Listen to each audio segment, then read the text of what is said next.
of Ruben Amorim if Manchester United get knocked out of the league by lowly Grimsby.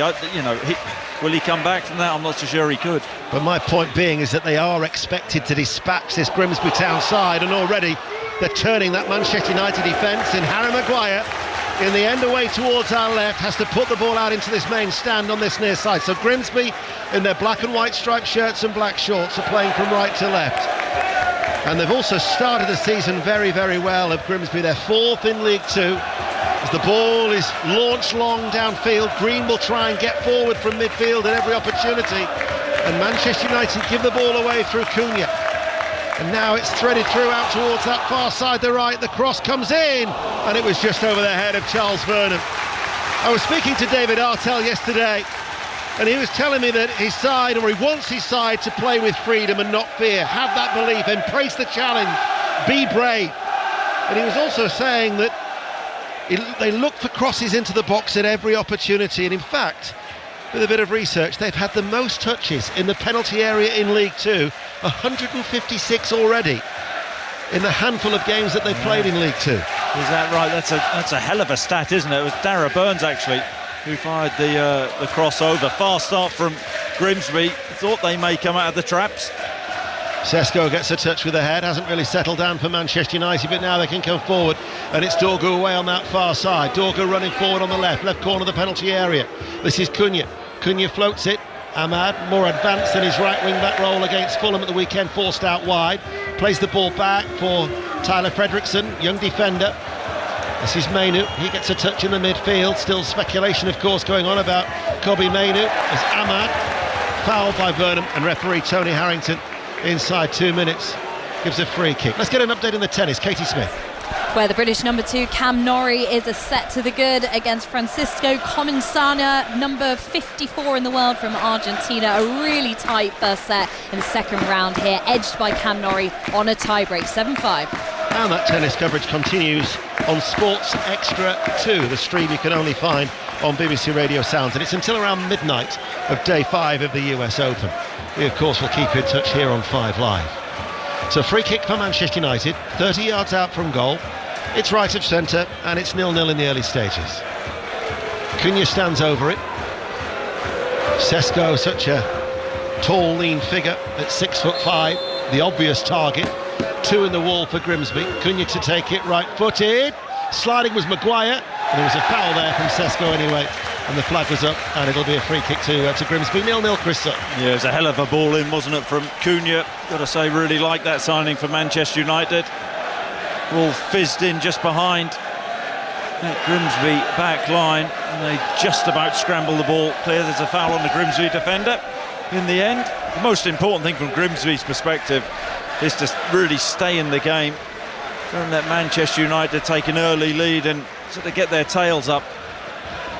Well, when 20 years ago they knocked out Tottenham, it was an 89th minute winner from Jean-Paul Kalala. Russell Slade was the manager, but Martin Jol fielded 10 internationals that included familiar names and familiar voices to 5 Live, with players such as Michael Brown, Paul Robinson and Andy Reid. They stayed in the game.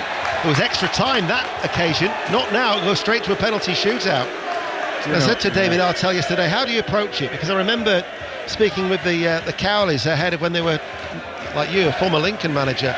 They played Everton. They broke it down into 15-minute sections when you're up against a bigger side. Yeah, I used to break it down smaller than that into sort of minute sections when I was Lincoln manager and pray for most of the game. Rodgers gives the ball away at the back. Picked out by Warren. Plays it forward, and it will go out for a Grimsby throw over on that far side as late stragglers make their way into a couple of rows in front of us.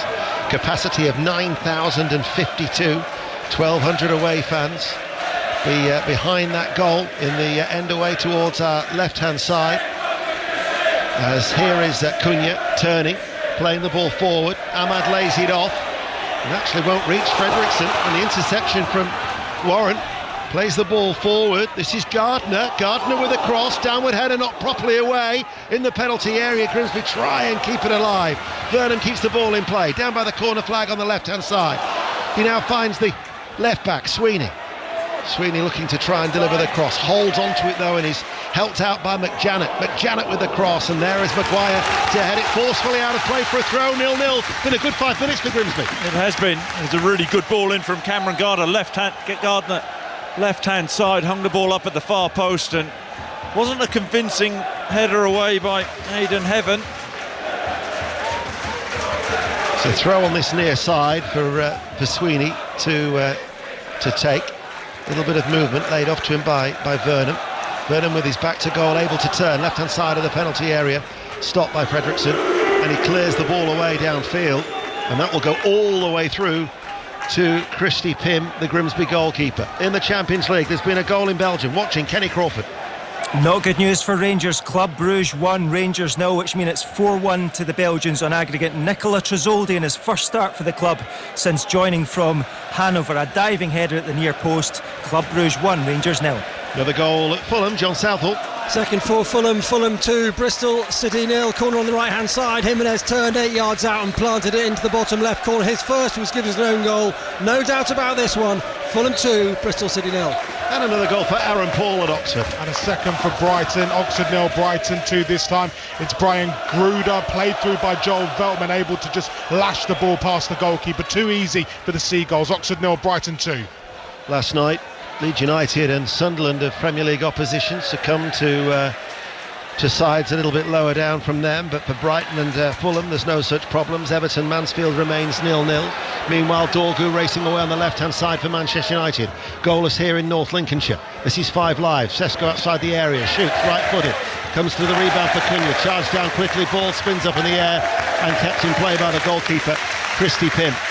It's a really good block from Cameron McJanet, the Grimsby defender. Actually, Manchester United broke through the Grimsby high press. Grimsby aren't sitting back and worked it from one end to the other really well. Sesko initially with the shot, which was blocked, and then looked like Cunha would get a shot off, and he didn't do. McJanet got across and made the block. Pym with a clearance, strikes it right footed. It's a header away by Ugarte in the midfield for Manchester United. And the header on by Green. Darlow's clearance actually struck the legs of Green. He will try to get forward at every opportunity, I can assure you. He didn't play against Accrington. They've made 4 changes from that 1-1 draw for an unbeaten town, Grimsby Town. This is McEachran, plays the ball forward, looking for the run of Corey. Stopped by Mainu, and Mainu then just has to try and tidy up, and Dallow is the one who's forced to clear. Grimsby have certainly made a confident start 8 minutes in. Gardner gets there before Maguire, runs down towards the corner flag. Doesn't keep the ball in play though. Do you know what? Grimsby have been really brave. They started the season so well, but playing against a Premier League outfit, a club the size of Manchester United, they have been really brave in the way they've played.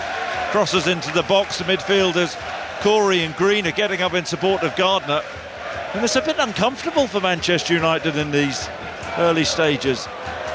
I think that will have been another one of the messages from David Artell. I was telling me yesterday, just be yourselves, go out, enjoy the occasion. Can't necessarily express yourself if you're playing with fear. There's now been a sending off for Rangers. Kenny Crawford. This is unfolding badly for the visitors. Club Brugge 1, Rangers 0, but they're also now a man down. Max Irons sent off for a last man tug on Tristas Trolis. Club Brugge 1, Rangers 0. That's not good for Rangers. We, of course, will have commentary from Ibrox on Sunday at 12 o'clock. In fact, our coverage will start at 10 to 12 on Sunday ahead of that game. But for what looks like going to be 2 exits for the 2 Glasgow Giants in the Champions League this week. Yeah, not a good couple of nights for Scottish football by the sounds of it. It doesn't sound like Rangers have any chance coming back there. Solis and Aaron's former teammates in at Norwich City. Yes. Opposing teams this evening. Yeah, it was all the damage done really in that opening 30 minutes or so at Ibrox last week. Commentary of that is actually on Sports Extra 3, the stream on Sports Extra 3. You'll find that through the BBC Sounds app. Grimsby though 10 minutes in, 0-0, trying to take the game to Manchester United. Fredrickson, this young defender, steps out of defence, looks for Ahmed, met by a firm challenge by Cameron McJanet, and Ahmed has stayed down. welcome to Grimsby. It was a firm but fair challenge. Yeah, it was a strong challenge from McJanet. Spoke about him making the block earlier on from Cunha and has left a bit on Kobe Mainu there, but look, Grimsby have to be physical, I think. I don't think that there was anything sinister there. Just a strong challenge. Just looking at the way that back four is, it is McJanet who's the right back, and Tyrrell Warren, who started his career as a Manchester United youngster, is playing in that heart of the defence alongside Harvey Rogers. But Rogers out to right back, I think. McJanet and Warren the centre halves. Harvey Rogers, signed from, is a boyhood Leeds United fan, signed from Accrington a couple of years ago, so I'm sure he'll be relishing the opportunity to try and knock out Manchester United in this competition. We've heard from John Southall at Fulham and Oxford 0, Brighton 2 with Aaron Paul. What about Everton Mansfield Town? Mike Mane. Everton 0, Mansfield 0. The home side starting to find their rhythm outside the 18-yard box. In it, not quite so slick. The Stags have been at the other end as well and posed a few questions of the Everton defence. Everton 0, Mansfield 0. Thank you, Mike. Goal is here at Blundell Park. Here is Vernon collecting the ball midway through the Grimsby half, and the ball is hit downfield by Sweeney. Curry tries to get after it, comes off the head of Fredrickson, and out it'll go for a Grimsby throw as Ruben Amorim just takes a seat in the dugout, not too far in front of us here in this antiquated main stand, which I'm told has had a little bit of redevelopment work, reinforced girders in the roof to take out one of the many stanchions that used to obscure your view whenever you came here. Sweeney with a teasing ball in, Gardner with a header, flags up on the far side, and it was caught by Andre Onana. It was a good line from Manchester United, early ball in, but Gardner was well offside. Cunha, downward header, enters the penalty area, looks to get away from Rogers, then there was a slip by the Grimsby defender, who was helped out by McJanet, who puts the ball away towards that far side. Cunha with his back to goal, left corner of the area, still 0-0, 5 Live Sport, BBC Sounds app. League Cup action tomorrow on 5 Live. We've got more live sport for you. Athletics in Zurich from 7 o'clock. And then a whole host of football to look forward to at the weekend. 6 Premier League commentaries and the Old Firm, as we've mentioned. As Dallow collects this ball on the right-hand side, chips it in towards the penalty area. Cunha with a placed header, blocked, comes out towards Ahmad, touches the ball towards Dallow. Dallow back towards Ahmad. Ahmad then just shuffles the ball short and along the ground. Mainu to Dallow, patient play by Manchester United. Playing from left to right as we look, 13 minutes played. This is Mainu. It was a rather loose ball that Fredrickson had to run all the way back almost to the halfway line to keep in play. Benfica 1, Fenerbahce 0 is a latest score in the Champions League playoff. That's actually the first goal in the tie. Earlier, incidentally, Ferencváros, who are now managed by Robbie Keane, who was part of that Tottenham side that lost here 20 years ago. They won in Azerbaijan, Karabag 2, Ferencváros 3, but Karabag actually go through 5-4 on aggregate. There could be some rather interesting trips for some English sides in the Champions League, and Kazakhstan, and the potential of a trip to the Arctic Circle to face Bodo Glimt in tomorrow's draw. Yeah, they had I can't remember who they beat, but they won emphatically, didn't they? Bodo Glimt to qualify, and then so that's a couple of Kazakhstan teams into the Champions League then. Is it? Oh, well, yeah. Carrot, Almaty. Can you remember they beat Celtic? Yes. Don't like to bring that up, Ian. But, well, I didn't want to bring it up with you. Here is Curry forward on this near side. A lot of travelling lies in wait for some. Manchester United will not be wanting to head back across that M62 with a defeat. They've got some defending to do on this near side now. A corner kick has been won by Grimsby, who I've got to say have approached this opening quarter of an hour very much on the front foot. Well, they've been fearless, haven't they? Why shouldn't they be with their form this season? Corner kick. Manchester United have everybody back, and it comes from the left. Oh, it was an awkward one. It was an in-swinger And I've got to say it was dropping, and Onana got the touch to that from Charles Vernham's in-swinging corner on this left-hand side.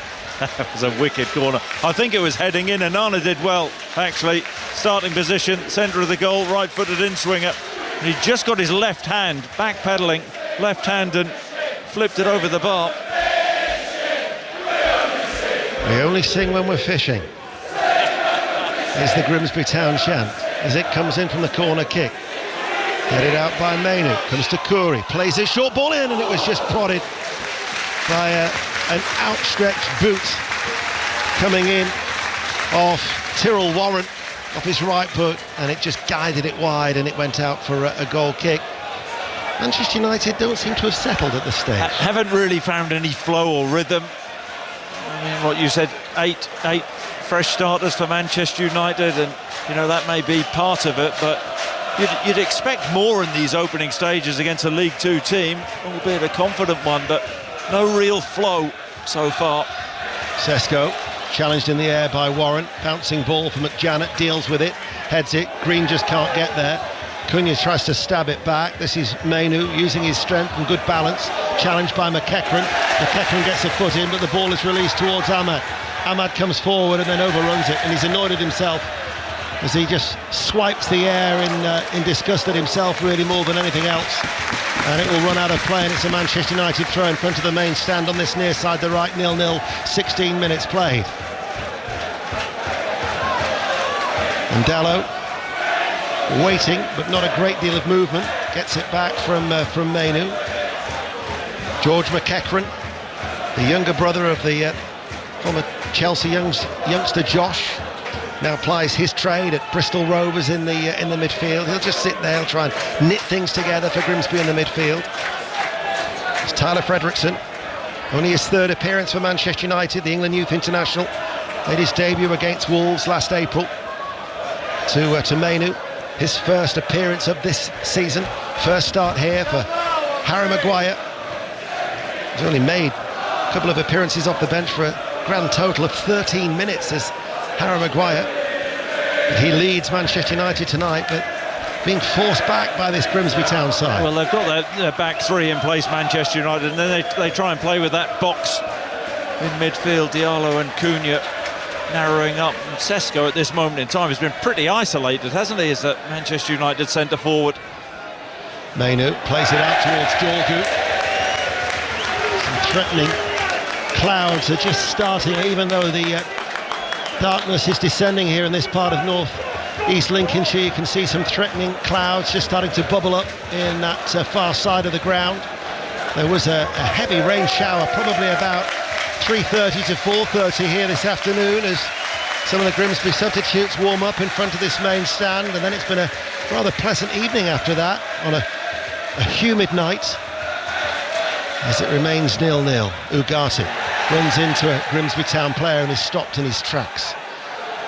And quickly back onto his feet was Green.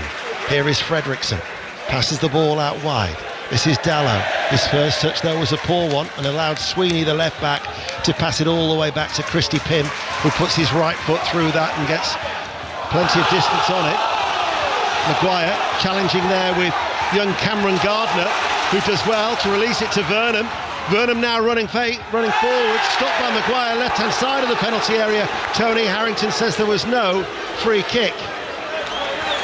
Out it goes to Dorgu, now with a switch of play from left to right, but Janet there will head it up in the air. And Grimsby urged on by this small capacity crowd, but an extremely vociferous one. Curry in the midfield.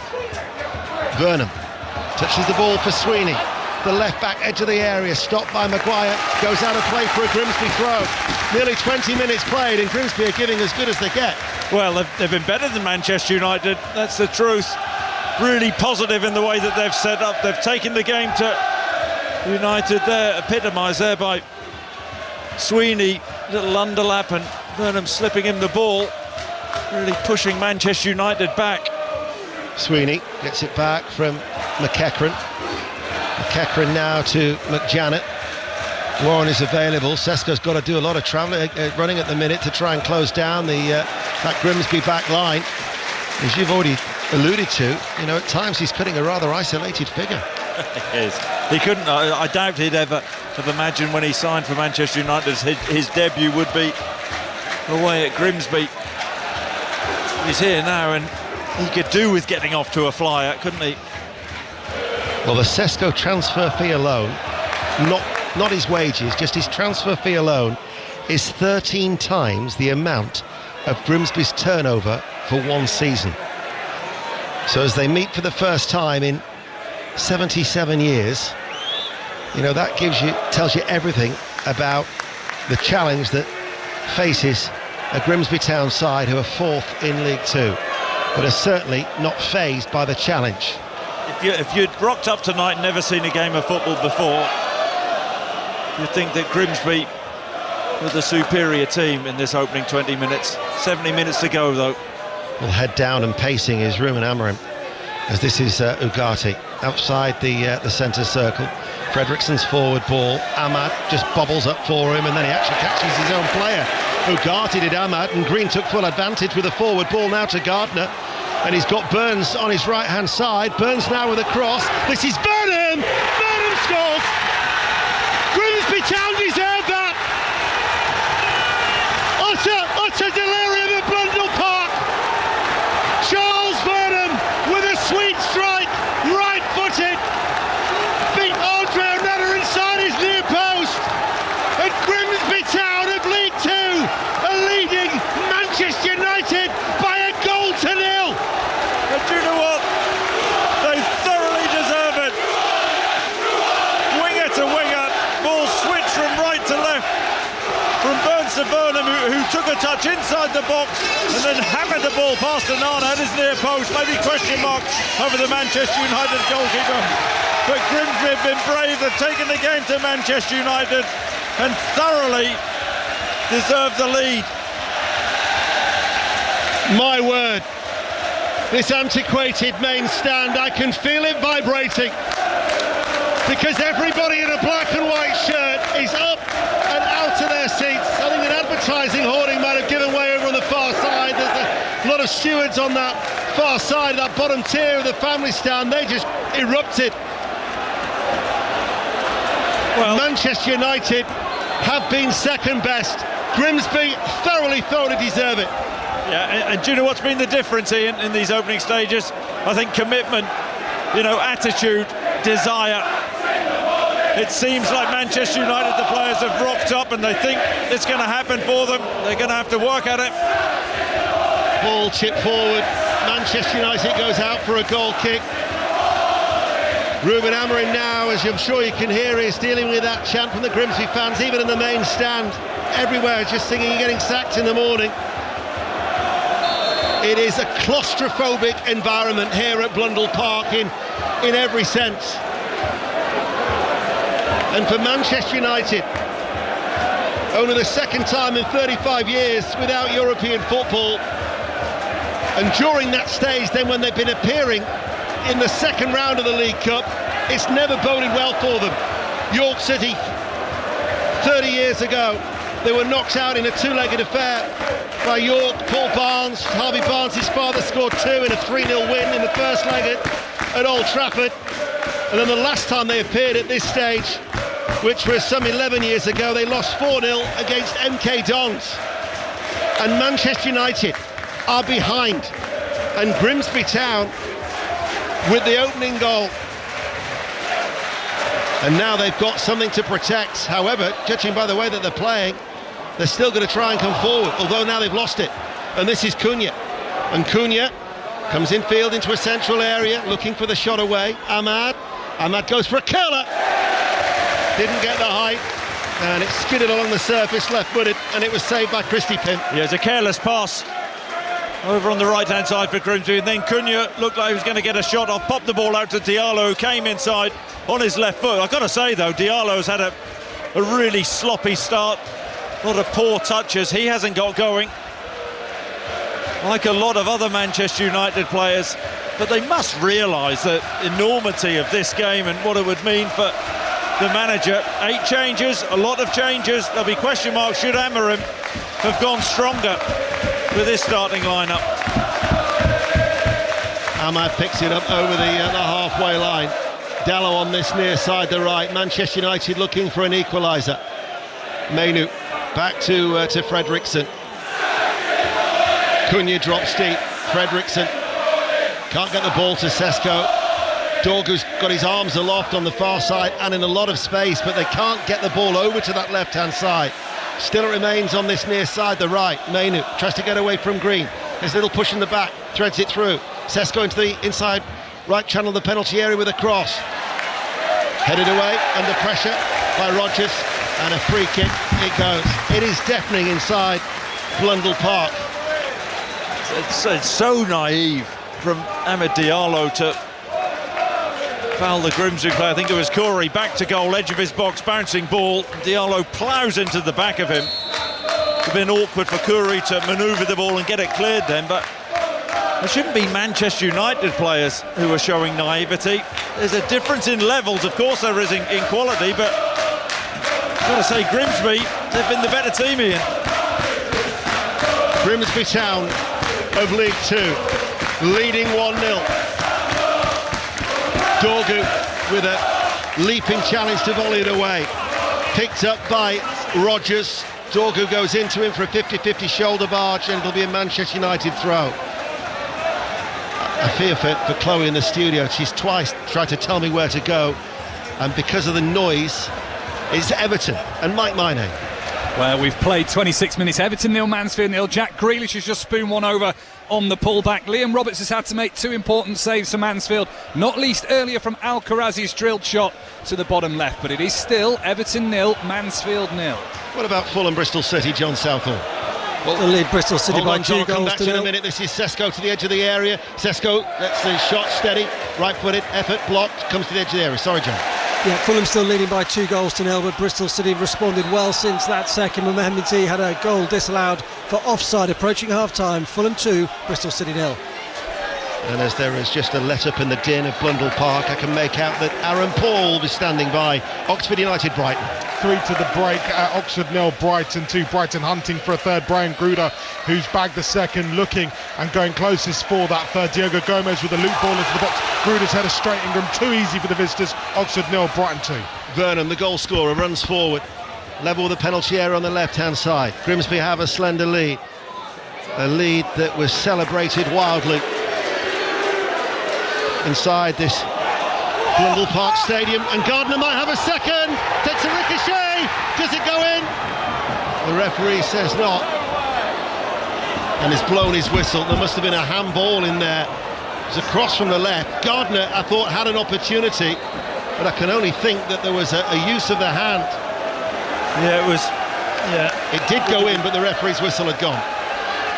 Yeah, I think it came off Gardner's hand. He's disputing that, but of course if the ball hits the arm and it's that particular goal scorer, then it should be disallowed. But blimey, they're putting Manchester United under pressure. They are, and Gardner's in again now here. Tried to take it early in the inside left channel of the penalty area. Left-footed volley was blocked. Ball hasn't got out of play. Burnham keeps it in, does the little step over, fires it in low, and it's Fredriksson who has to turn it behind for the corner kick. Worth pointing out as well that while that ball did go in the back of the net, there is no VAR at this stage of the competition. Although I suspect they'd have ruled that it was the right decision from the referee. Manchester United, major problems down their right-hand side defensively. Incidentally remains Benfica 0, Fenerbahce 0, because Benfica have had 2 goals ruled out by the aforementioned VAR. Grimsby Town leading Manchester United by a goal to 0. For what could be one of the biggest upsets in this competition, certainly in the history of Grimsby Town. Corner, delivered, off post, touchdown! Grimsby Town have increased their lead, and Manchester United now really do have problems. The corner taken short on the far side. It was delivered, there was a crowd of players that went for it, and it was just a tap-in. It was a tap-in for Tyrrell Warren, the former Manchester United youth player, almost on the goal line, and Manchester United could be facing an exit in the League Cup, and Grimsby could be celebrating one of the great nights in their history. It was incredible. ball whipped in from the left-hand side, right-footed. Onana was flapping and it's bundled over the line by Warren. And it's Manchester United who are like rabbits in the headlights. Onana comes, has an absolute shocker, misses it completely. It's a well-worked corner routine. But Onana comes, he's got to get it, he doesn't, misses it. It's popped in. The easiest of finishers. Where are Manchester United going to go from here? What about Andre Onana? I mean, there's so many times that he's made mistakes. Really, he's got to be doing better. Well, with both the goals, I think. Tyrrell Warren, a Manchester United youth player. Then he was at Salford between 2016 and 19. In fact, his last goal was for Salford in February 2024. It's his first goal for Grimsby Town, and it's come against Manchester United for an occasion that he will never ever forget. Well, what a wonderful moment. But there's just such a difference in commitment, isn't there? Desire. I mean, there's no way, we're all thinking coming to the game that Ruben Amorim can lose this. But people are going to look at him completely differently if his Manchester United team go out this evening. Well, it will ramp up the pressure and some on Ruben Amorim, who looks shell-shocked at the moment. Manchester United 2-0 down, Ahmad. And the thing is that they don't actually look like scoring. I can't recall them having a serious chance so far, as there was a flash of lightning behind the pontoon stand. Here is Sesko now, he shoots and it's saved by Christy Pym. That was probably their best effort. Christy Pym low down to his left, 32 minutes played, 2-0 Grimsby. Yeah, good little diagonal run from Sesko. Harry Maguire stepping in from centre-half, central area. Sesko making the run. And a smart shot, but well saved at his near post from Pym. Good handling. Another flash of lightning. I told you those clouds were threatening. In an update in the Champions League, Bruges Rangers, Kenny Crawford. 32 minutes gone, Club Bruges 2, 10-man Rangers 0. Hans Van Aken has just scored a towering header from a corner, and it's now 5-1 on aggregate to the Belgians. Club Bruges 2, Rangers 0. Commentary of that is on Sports Extra 3. Oxford United, Brighton and Hove Albion, Aaron Paul. Oxford 0, Brighton 2 at the break. Brighton in first gear, stuck in cruise control. Boscalgi and Gruder have the goals for Fabian Hurt to the side. Oxford have just been very, very poor. Brighton lead here by 2-0. Grimsby Town are leading Manchester United by 2-0. And on the balance of what we've witnessed in these 33 minutes, if there's to be a third goal, it's going to come from the League Two side again. It looks that way. They are so brave and confident and have that understanding combinations in the final third. And you're watching Manchester United and they just look completely shell-shocked. Thought they were going to rock up in Grimsby and stroll this. And they're under severe pressure. Well, Grimsby have got a free kick far side the right. About 10 yards up from the dead ball line on that far side. Burnham, I think, is going to take it, so this should be an outswinger. In it comes now, headed out by Mainu. And then it goes all the way back to Christy Pym. And certainly for Manchester United, they've got some, well, it could be a huge team talk for Ruben Amorim in 10 minutes' time. And you know, I think he has to look to his bench at half-time. I mean, the truth is he could probably take off any of the Manchester United players. They've been that poor, that insipid, the performance in the first half so far. Half-time at Fulham, John Southall. Well, Fulham lead Bristol City by 2-0. They were 2 up after 21 minutes. Raul Jimenez to the fore. The opening goal, he pressurised the defender George Tanner and he bundled into his own net. The second, the Mexican swivelled 8 yards out and smashed into the bottom corner. Bristol City responded. Mehmeti had a goal disallowed for offside, but at half-time, Fulham 2, Bristol City 0. The ironic cheers in the background whilst John was talking is that Dorgo's running forward on the far side, the left, and he's looked to try and send over a cross, and he's just fired it almost as a shot into the stand away towards our right. It hit the top of the stand. I mean, remarkable. Yeah, we've got lightning over to our right-hand side. Maybe there's a storm brewing, Ian. Well, there is a storm brewing, and Ruben Amorim knows all about that, bearing in mind that even before today, he had the lowest win rate across all permanent Manchester United managers since World War II. Many people will say they're not going to win the title. They're not in Europe. They've got 2 chances of silverware this season, and one of them is this League Cup competition, and they could be facing an exit at the first hurdle. Yeah, and what an embarrassing exit it would be. I just, driving here today, Ian, thinking about what a big game this is for Manchester United. It may not have seemed on the face of things, but you're right, no European football. A team who finished 15th in the Premier League last season, who finished the season with a whimper, really. The start of this season, actually, they've performed okay in the 2 Premier League games. Maybe they've been a bit of a red herring. That was awful. Well, he's got Mbumo, he's got Xerxes, Bruno Fernandes, Mason Mount on the bench. Would you waste your time getting the better quality on? He's got to salvage something. He's got to do something as Ruben Amorim. Fredrickson, incidentally, has just been booked for Manchester United as that free kick is taken short. The McEachran fires one in and that was blocked. Manchester United had everybody back, so there's no outball for them as the ball is played out once again towards Dara Burns on that far side, the right, and Burns sends over the cross, flicks on at the near post, nobody running into that central area to tap it in inside the 6-yard area. Dallow's able to play the ball away, but there is Sweeney. The desire levels are far greater for the League Two side. They are winning the balls, those 50-50s.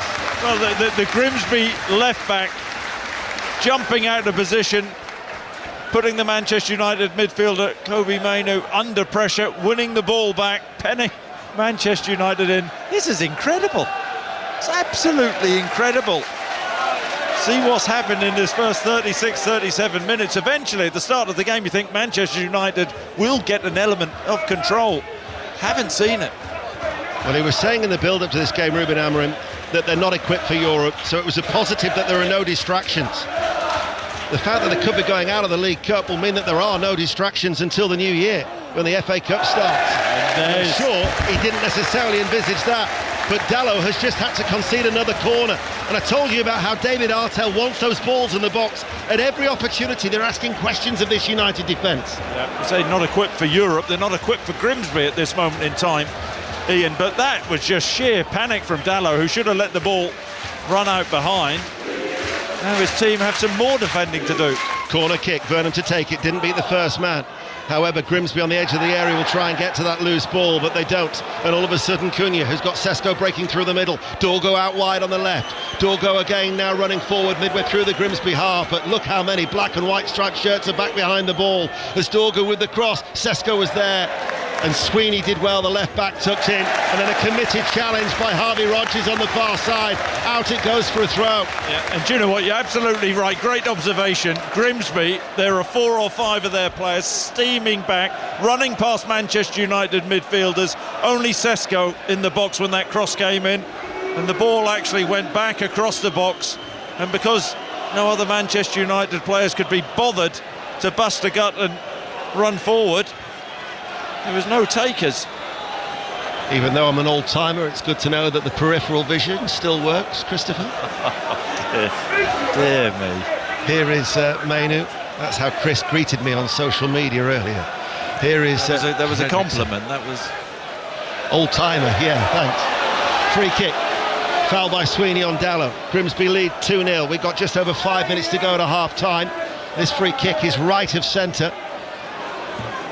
Although I joke about being an old-timer, I have got cramp already in my left calf. But this free kick does give Manchester United an opportunity to create something, because with the exception of a Sesko shot just past the half hour, they have created very little else in open play. Cunha then places the ball down, not quite 30 yards out from goal. That was a double flash there of lightning behind that stand, away towards our right. Grimsby have got everybody back, they've got two in the wall. Cunha to take it, clips it in now, bounces around in the area, Ahmad can't get there, and before it does, it's Curry to clear it. Played back in by Cunha, flicked on, and then Warren did ever so well under pressure to clear it away on the full. Ugarte plays it out towards Dorgu on the left-hand side. Dorgu tries to deliver the ball, runs on the outside now of Harvey Rogers. He's held up a little bit and has to play infield towards Mainu, 30 yards out, chips the ball forward into the penalty area. The acrobatic effort by Ahmad, the flag was up, wouldn't have counted. It was straight at Christy Pym, the goalkeeper at head height, who now throws the ball out towards Vernon, and Vernon doesn't quite keep the ball in play as he almost stumbled his way into Ruben Amorim in that tiny technical area just in front of us here. 2-0 still to Grimsby Town. Yeah, just watching the run of Amad Diallo, he went a second too early, should have held his run there. Great acrobatics, getting his leg up that high, amazing. Overhead kick, but the comfortable save from Pym. 4.5 minutes to go to the break. Kobbie Mainoo in possession for Manchester United. Plays it alongside him now to his left in the centre circle for Ugarte. Aidan Heaven, another young defender, out towards Dorgu, high up on the pitch on that far side. Infield now to Mainoo. McEachran will go towards him. Ball out to the Dallo, controls it now off his right thigh. Does a little step over. Dallo now stands over the cross. Sesko is there. Good save by Pym. And gets to the ball at the second attempt. Flag had stayed down as well. Sesko just pushed his marker, or the lad in front of him, just to give himself a bit of more room. And the header was well claimed by Christy Pym. Yeah, he did well. Down to his right-hand side. Darla with the cross, stands it up to the back post, and Sesko, big and strong, gets up, powers the header. He's disappointed he hasn't scored there, but had to generate all his own pace and power on that ball. Smart save. So the last 10 minutes, Sesko's had a couple of opportunities. Gardner, willing runner. Maguire gets there first, should tidy up. Back it goes towards Onana. The ironic cheers as Onana passes the ball now to Aidan Heaven. And Heaven, that one bobbled a little bit for him before he could clear it away downfield. Sweeney wins the aerial challenge. Green heads it out towards this near side. Out of play, it goes for a throw. Benfica have now been given a goal, and they do lead Fenerbahce by 1-0. Talking of the Champions League, Bruges Rangers, Kenny Crawford. This is getting messy. Club Bruges 3, Rangers 0, 6-1 on aggregate. This time it's Joaquin Says, the left back. His first effort off the post, but he was there to knock in the rebound. Club Bruges 3, Rangers 0. Dorgu runs forward, pass it in low. It's commentary on Sports Extra 3. Talk about Ruben Amorim being under pressure. Russell Martin also under pressure north of the border. Yeah, not a good night for Russell in Brussels. Here is Dorgu on the left. Sends over the cross. It's a deep one. It'll come all the way to Dallo on this near side, the right. Ahmad lets it run through towards Mainoo. Mainoo right corner of the area. Dallo. Now with Ahmad able to face the way that Manchester United are playing, which is from left to right as we look. Here in the main stand at Blundell Park. Dallo comes in off the right touchline. Cunha just tried to roll away from McEachran. They've kept the ball of Manchester United. Heaven, forward ball. No real width as Dorgu's come into a central area on that far side. Cunha's going to come in field and shape to shoot. And in the end, he's just closed down and chases after that ball himself. It'll be a Manchester United throw down by the corner flag. I think it's the first time, isn't it, in the first half that they've actually really pinned Grimsby in. Grimsby can get in at 2-0. That would be absolutely enormous. Here is Ahmad. Edge of the penalty area. Mainoo. First real sustained spell of pressure for Manchester United. Tells you everything, really, when you consider that we're almost at half-time. Shot from Ugarte. That was blocked. Mainoo passes the ball with pace, and it goes past the outstretched leg of Ahmad and out for a goal kick. So if he's going to bring on either a Mason Mount, a Bruno Fernandes or a Brian Mbeumo, who goes off? Because we know that he ain't going to change the system. Well, I think Ahmad has had a particularly poor first half. I'd get Mbeumo on. I wouldn't mess about. This is a game. I don't care what anybody says. Ruben Amorim cannot afford to lose this game. This would be total humiliation for him. It's a new season for him. There would have been a bit of patience, I suspect, from Manchester United fans, but you cannot lose to Grimsby, with respect to Grimsby. Well, it has never happened in Manchester United's history to lose to a fourth-tier side. They are the 6-time winners of the League Cup as we are into 2 minutes of added on time, and they find themselves 2-0 down. However, Kenny Crawford said it himself, getting messy in Belgium. One-way traffic, Ian. Club Brugge 4, Rangers 0 on the night, 7-1 in aggregate, and as Joaquin says again, his second goal in 3 minutes, this time a lovely volley from 10 yards. Club Brugge 4, Rangers 0. Thank you, Kenny. Commentary on Sports Extra 3 of that. The tennis is on Sports Extra 2, and coverage of the 100 is on Sports Extra. So a choice of listening more than ever before through the BBC network. Here we are on BBC Sounds and BBC Radio 5 live at Blundell Park.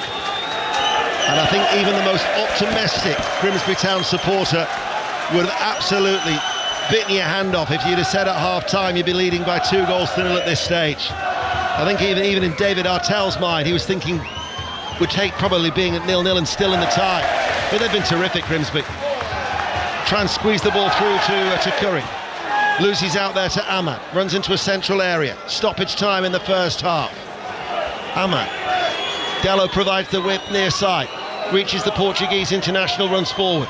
Sweeney backpedals to left-footed in swinging cross. Christy Pym, the goalkeeper, gave his defence a shout. One bounce and he dives forward onto it and gathers the ball in safely. 4 Manchester United players in the box, not one of them willing to make a run across that near post, and the ball gathered by Christy Pym. His head is bowed, is Ruben Amorim. Not too sure what the equivalent would be in Portugal of a place like Blundell Park,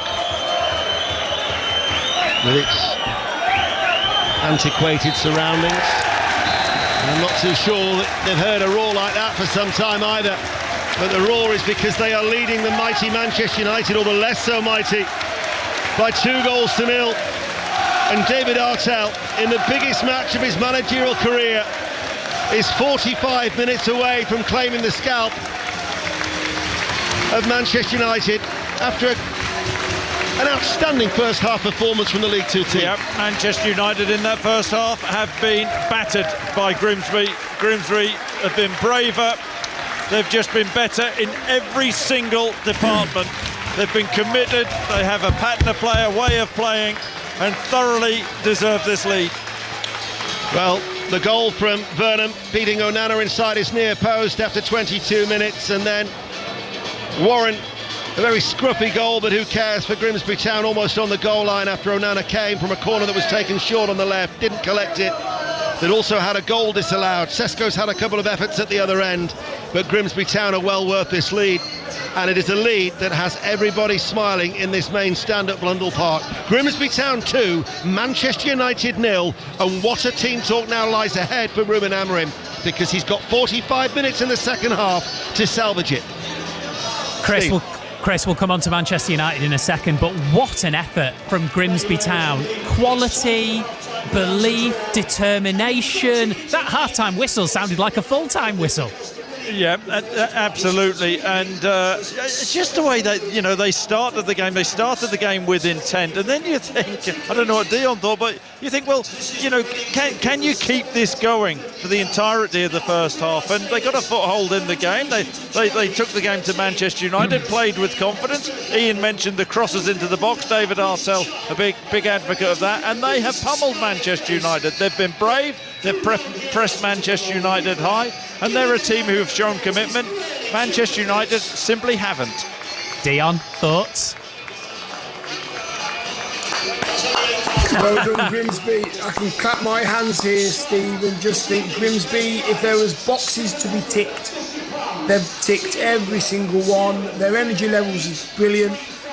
Out of possession, they've got into a great shape as well, found. Made it difficult for United. United have been, they've been terrible. Man United have been terrible. The crossing from the left's been terrible.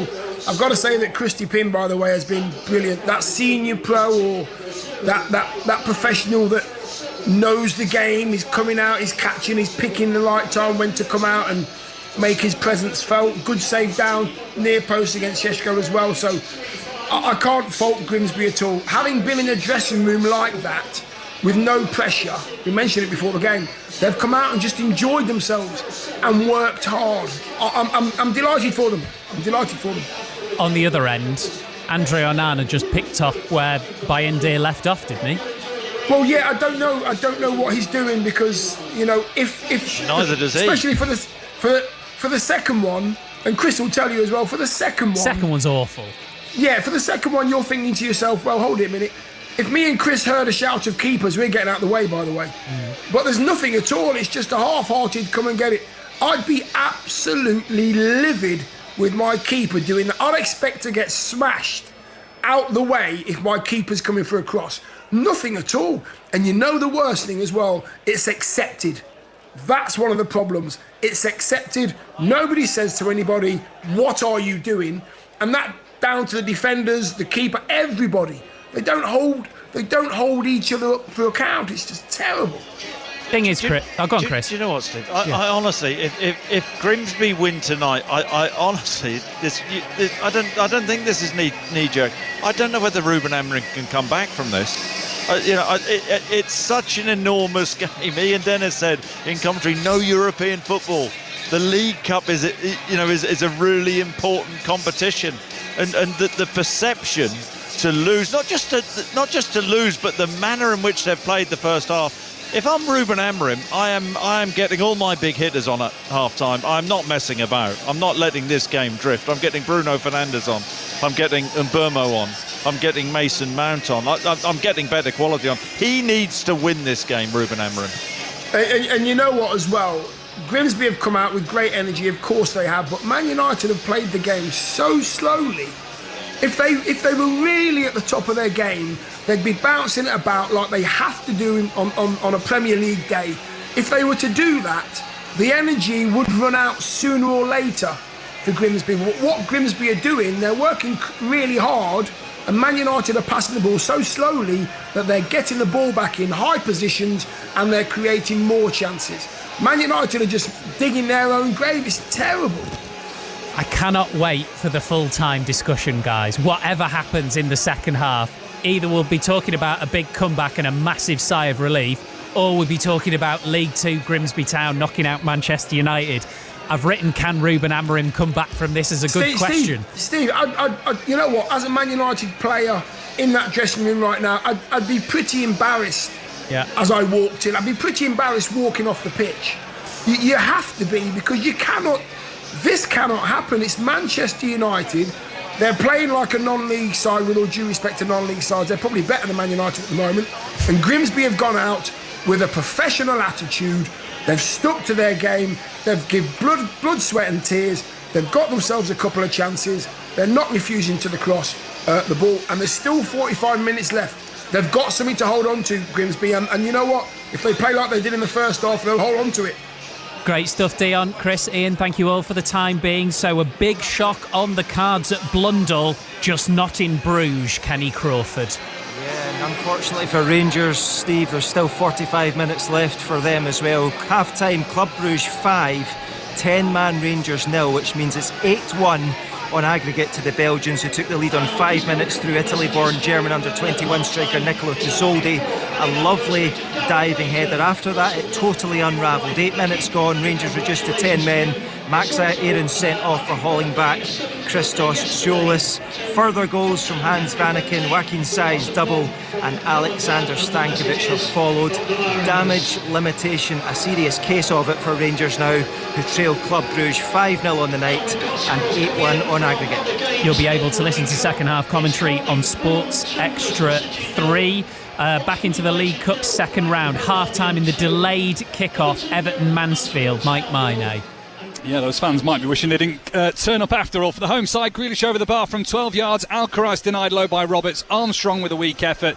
But the last 5 minutes of the first half was Mansfield's. Plenty of possession in the Everton half. Everton 0, Mansfield 0. So those were 8 o'clock kickoffs. The two 7:45s are into the second halves. Fulham Bristol City. John Southall. Fulham lead by 2-0. Could have been 3. Traore on the right of the area. Great strike, pushed away by Lumley. Can Bristol City make a game of this? Fulham 2, Bristol City 0. Which leaves us with Oxford United, Brighton. Aaron Paul. Brighton 2 goals to the good Hill, two first half goals to the good here. Close to a third as well. Harry Howell making his first start, able to receive the ball, didn't really realise he was going to get it, couldn't quite turn and get the shot away. Oxford 0, Brighton 2.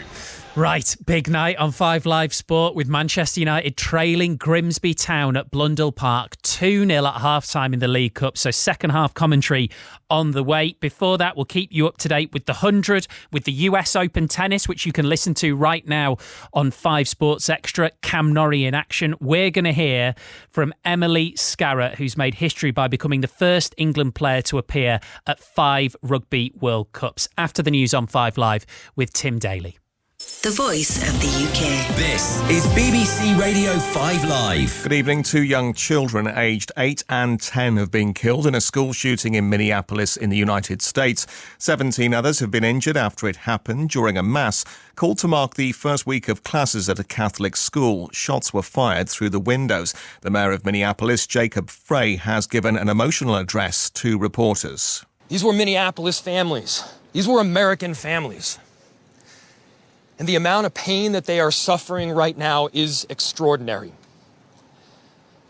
And don't just say this is about thoughts and prayers right now. These kids were literally praying. It was the first week of school. They were in a church. A White House official says President Trump has hosted a policy meeting in Washington to discuss plans for Gaza once the war there ends. The former Prime Minister, Sir Tony Blair, was there, along with President Trump's son-in-law and former advisor Jared Kushner. The official said they all discussed all aspects of the Gaza issue. The trial of an asylum seeker who was living at the Bell Hotel in Epping and is accused of sexual assaults in the town has heard he told a teenage girl she would be a good wife. 41-year-old Hadash Kabatu denies the charges against him. They include sexual assault, harassment and inciting a child into sexual activity. The trial continues. And the Crown Prosecution Service says it will not be bringing any charges against the far-right activist Tommy Robinson over an alleged assault. The 42-year-old was arrested last month after a video posted online showed him near a man who was lying face down on the floor at St Pancras Station in London. And that's the news so far this evening on 5 Live. In 2002, UK indie was sweeping the nation. A really vibrant British music scene. But just 6 years later, the genre was branded landfill indie. The rise and fall of indie sleaze. This is the story of this millennium's most influential bands. The lyrics felt like they were speaking to me. It was really exciting. Exploring the music, the fun, the tabloid frenzy, the destructive behaviour. There was a fanaticism to the people who come to the gigs. Ride the highs and lows of noughties UK guitar music with me, Kate Nash. It has really gone a bit silly, hasn't it? The rise and fall of indie sleaze. Search Indie Sleaze on BBC Sounds. This is 5 Live Sports with Steve Crossman. Listen on BBC Sounds. Right, Grimsby 2, Manchester United 0. Second half commentary from the League Cup on the way. England women got their Rugby World Cup campaign off to a winning start on Friday, which included a massive moment for Emily Scarratt, who became the first England player to appear at 5 Rugby World Cups. She's been telling us that at first she had no idea she was about to go down in history. It's obviously one of those things that I wasn't aware of until it was pointed out to me. It's very cool. It makes you probably feel a little bit old and makes your body hurt a bit more, but otherwise, yeah, all pretty similar. But yeah, the girls were really sweet last week in terms of celebrating it and stuff, which was nice. But yeah, it's obviously part of a much bigger job, so not to dwell on it too much. But did you have a chance to do some celebrations or mark it after that brilliant win against USA? Yeah, singing on the bus. You don't get away with anything in this place. Yeah, that was it. Genuinely it, really. Obviously, as I say, when I was about to go onto the field and afterwards, everyone was incredibly nice about it and wanted to congratulate me and stuff, which is really cool, as did obviously lots of people there. But yeah, I think singing on the bus is the main way that we tend to mark occasions, which you would think should be a nice thing, but it wasn't the best. But what did you have to sing? I sang Wagon Wheel. So it's a bit of a crowd favourite. Yeah. The bus was happy about that. I won't ask you to sing now. It's No, okay. don't. Please don't. I won't. So how is the feeling in the camp this week? How's training been? Yeah, really good. It's one of those things, isn't it? You have pre-season for so long, you just want to get going. And obviously now we're actually going and we're into it. Mood's good, vibes are high. Obviously we've moved, we travelled down south. We're now here in Northampton. The sun's come back for us. And yeah, just really looking forward to obviously getting out there again this weekend. Yeah, and just continue to build and show what we're about, obviously moving through this tournament. Emily Scarrett with 5 Live's Victoria Turner. England-Samoa is on 5 Sports Extra on Saturday, kick-off at 5 o'clock. If you haven't listened yet, there are 2 other Red Roses, Meg Jones and Hannah Bottoman, on Barely Rugby. That's on the Rugby Union weekly feed each week during the Women's World Cup. It's very funny. It's definitely worth a listen. Right now, 5 Sports Extra US Open tennis. Today so far, 1 Brit through to the 3rd round, 1 out injured, 1 currently on court. Russell Fuller's in the commentary box in New York. Yes, the headlines are that Jack Draper will play no further part in the US Open because of discomfort in his left arm. This was bone bruising that originally was scanned just after Wimbledon, which prevented him serving for a month and playing at all in the 2 big ATP events in the build-up to this US Open. Got through his first round, but after a practice session today felt there was too much discomfort in the arm, although we're told the injury has healed and Jack Draper has taken the decision to withdraw. And there are question marks now about whether he can qualify for the ATP finals at the end of the year. He's currently in the 7th of 8 qualifying positions, but if he does face another spell on the sidelines, he may not earn enough ranking points to play in Turin, even assuming he's fit to play in the middle of November. Ken Skupski is with us, part of our commentary team on 5 Sports Extra on BBC Sounds. And the news of Cameron Norrie, Ken, is good. He leads Francisco Comesaña, ranked 19 places below him, 7-6-6-3, 1-all in the 3rd, but he looks like he's got the measure of this Argentine at the moment. Yeah, he's played great. He was down early in the match, breakdown, and found his way back into it. Really did a great job of getting through that first set tie break with some great serving. And he's sort of taken control in that second set.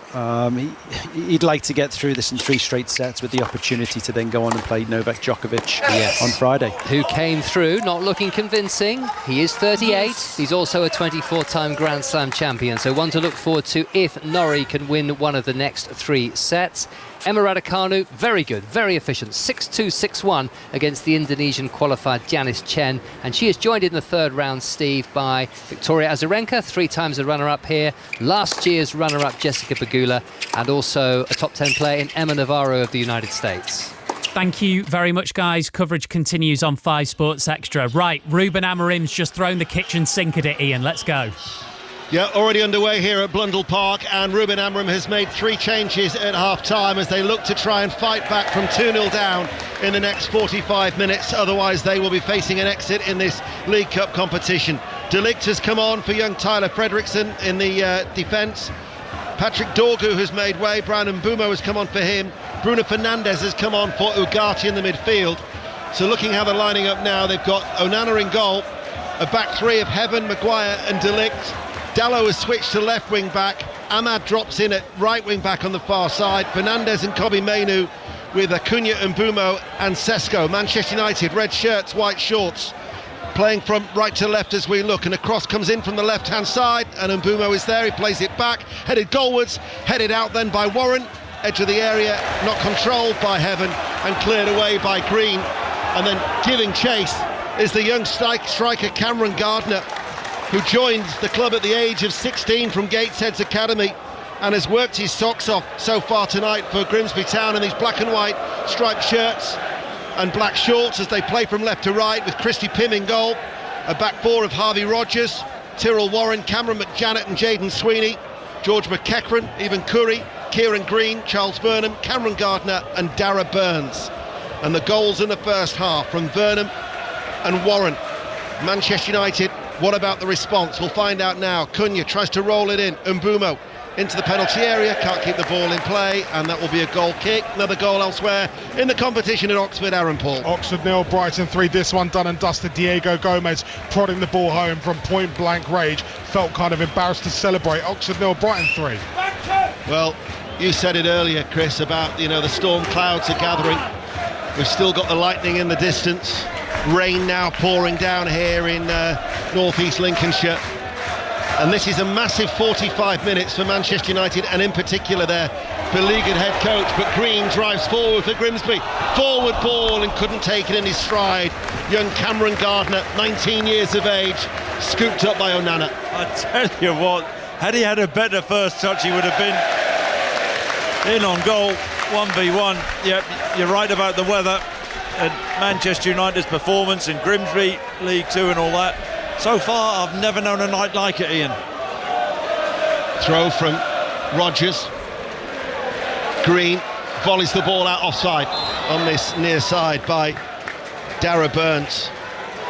And Grimsby now, well, they've won their previous 3 home games here this season. They've scored at least 2 in all of those 3, so at least they've maintained that record. They've opened the scoring in 6 of their 7 games this season.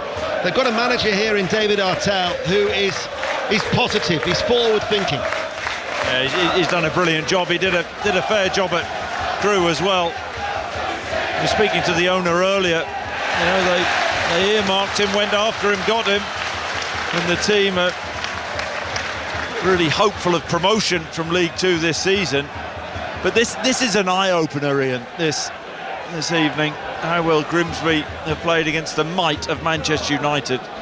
Copenhagen 1, Basel 0 is the latest score. It means that the Danish side have a 2-1 lead on aggregate in the Champions League playoffs. The draw for that is tomorrow. The third round of this competition takes place after this tie, and it will be spread out over across 2 weeks because of the designated Champions League week and then the following designated Europa League week. As De Ligt hits a raking long ball downfield. A teeming rain now here in Cleethorpes. As Sesko, with his back to goal, dispossessed, and all of a sudden Curry comes away with it and plays it out towards Burnham, who got the first goal. Burnham's forward ball, Curry's continued the run, helps it on its way. Green, 2 wait in the middle. Green pulls it back. Burns is there. Oh, he's putting wide. Darragh Burns, I'm not too sure whether it was slightly behind him. Got a touch on its way behind for a corner kick, just didn't seem to strike it cleanly. Well, this is amazing. Grimsby are 3-on-1 in the penalty box, and that really should have been game, set and match. And as Burns, when the ball's pulled back to him, I think he should go back the same side past Onana. He doesn't, tries to whip it and beat Onana, who flings himself to his left. I think a Manchester United defender may have got back and made the block. What a chance to go 3-0 up though for Grimsby. Torrential rain pouring down, conditions that just reek of a good old cup tie. As a cross from the right hand side, headed away by Maguire, knocked back in by Rodgers. Burns is there, right side, can't get past Bruno Fernandes. Although sliding in was Burns. He's done well to prevent that clearance, and Grimsby have got it back through Vernon. Here is Vernon again, right hand side of the area with the cross into the penalty area, and it will be brought away now by Dallow. Strong running up towards the halfway line, and Mbumo now coming forward. Cunha goes in for a 50-50 out towards Ahmad. Ahmad, right corner of the area, crossing low, Sesko striving, but both McJanet and the keeper were there to repel it. The ball is fired in and fired wide and out for a goal kick. We'll go to Everton. Mike Maine. 51 minutes played, Everton 1, Mansfield 0. It's been coming. Alcaraz, 20-yard hit from the right of the D into the right of the goal. Bright start, and it's counted. Everton 1, Mansfield 0. Filthy conditions. You can see the rain bouncing off the roof of the pontoon stand away towards our right. And they're bouncing in that end as well. Look at them, the black and white striped shirt Grimsby fans. Absolutely loving it. It's biblical rain, isn't it? I mean, it's absolutely hammering it down. Goal kick taken by Christy Pym. Flash of lightning as well. Headed forward then by Hughes. Let's get another update. Bruges Rangers, Kenny Crawford.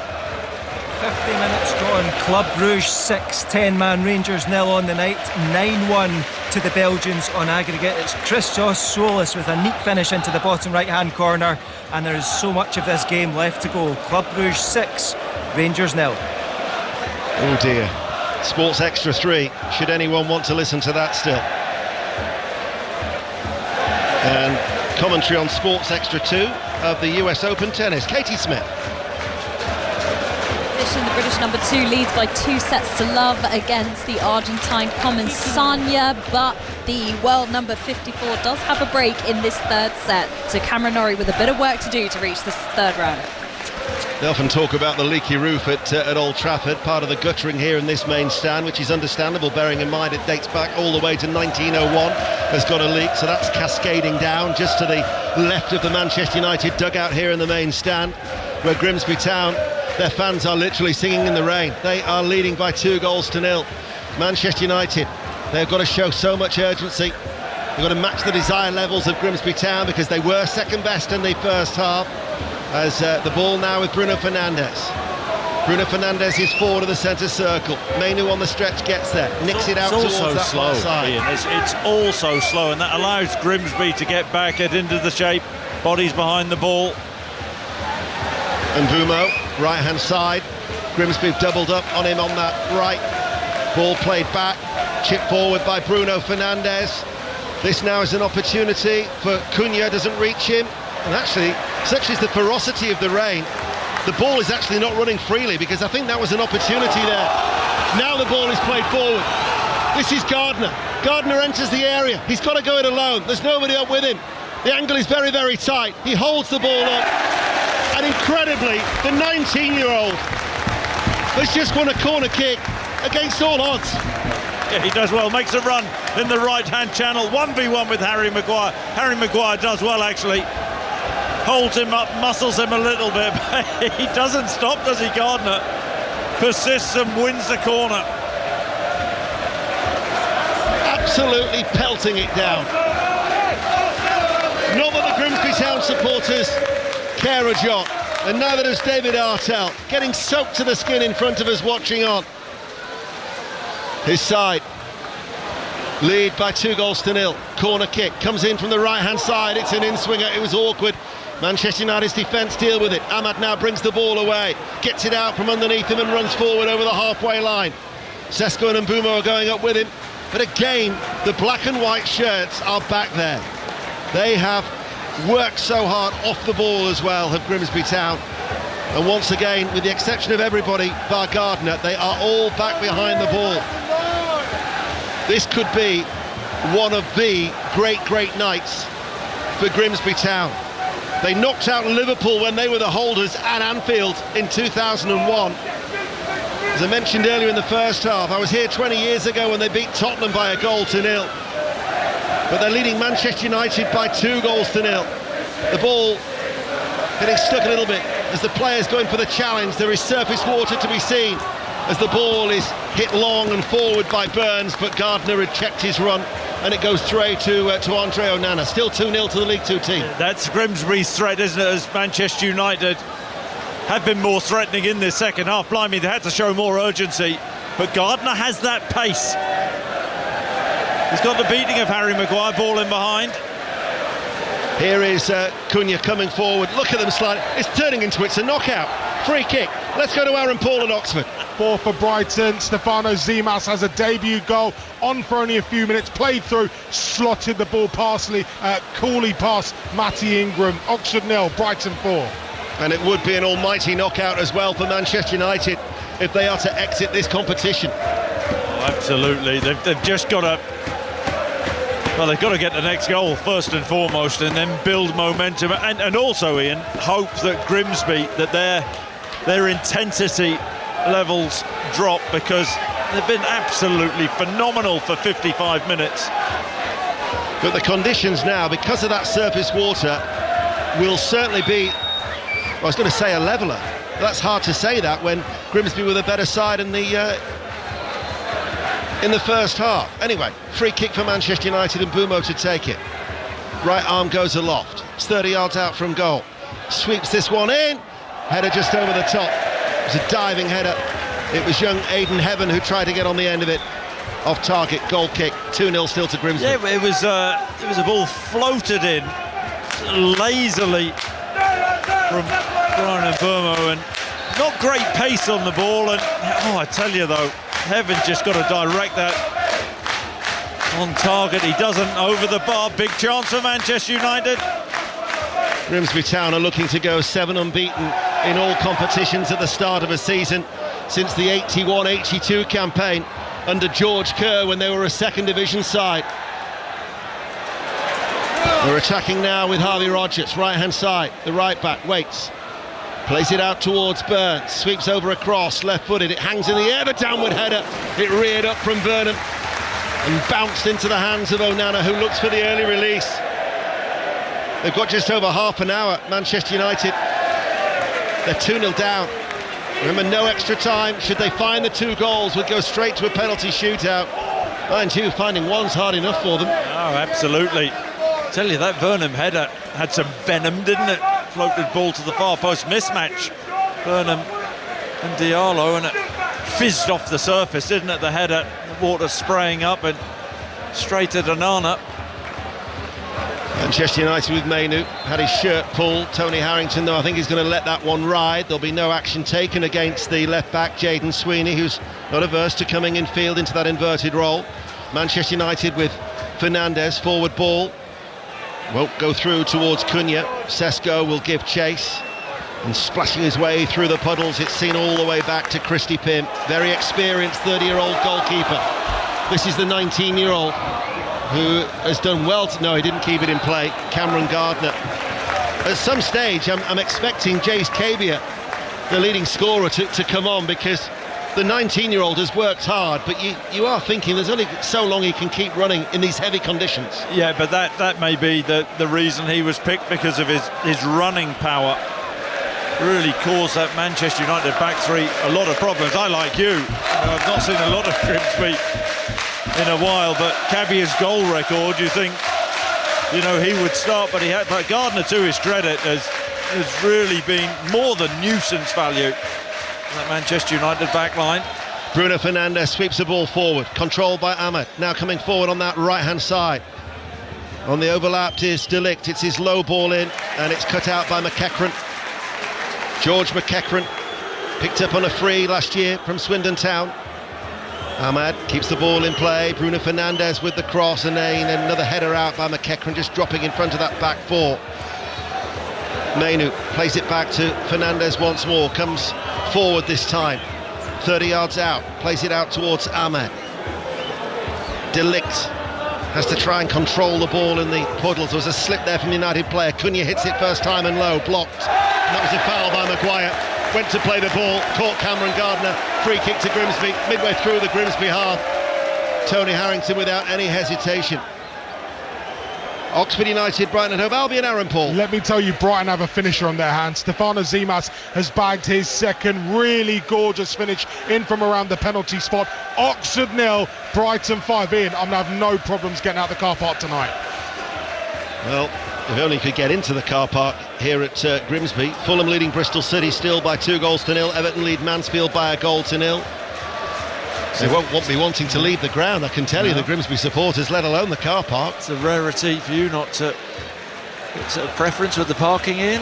Well, actually, even the Grimsby Town players couldn't park in their normal car park, I'm told today, because they had to have enough room to allow the Manchester United players in, so they had to park in a certain location, and the Grimsby players arrived here on a bus to bring them to the ground. Wonder how that went down in the dressing room. A team bus, I take it, not just a sort of local bus. Well, do you know that the number 57 runs down Grimsby Road? Here is Mainu coming forward for Manchester United. Mainu cut out there by Sweeney, the left back tucked in. 61 minutes played. Bruno Fernandes being booed by the raucous tiny crowd here at this packed out Blundell Park, as this now is Mbeumo offside against Ahmad. Their last meeting in 1948, it was a 1-1 draw in the old First Division. United were managed by Sir Matt Busby. Jack Rowley with a late equaliser after Jimmy McGowan had given Grimsby a 36-minute lead. Well, 77 years on, Grimsby went in at half-time with a 2-goal lead, and they'll be hoping not to be pegged back on this occasion, as there is activity down in front of us for Grimsby Town. And I can see that we're going to have Henry Brown a teenager at 18 years of age. He's going to be coming on, a midfielder, been at the club academy since the age of 8. As Cunha into the penalty area and Boomer's first time shot blocked. Sesko lets it run through. Dallo passes the ball to the edge of the area. There is McEachran sliding in, still tenacious in the tackle. He's got a bit of cramp. I tell you what, Ian, second half especially, he's made some really important interceptions in and around the box for his Grimsby team. And the other player who's going to be coming on is Giza Turi, who they signed from Vikingur Gotha in the Faroe Islands. And therein lies a story as the ball is passed out wide for Manchester United. Still looking to try and work their way back into the game. Fernandez will shoot from distance. Very good save by Christy Pym.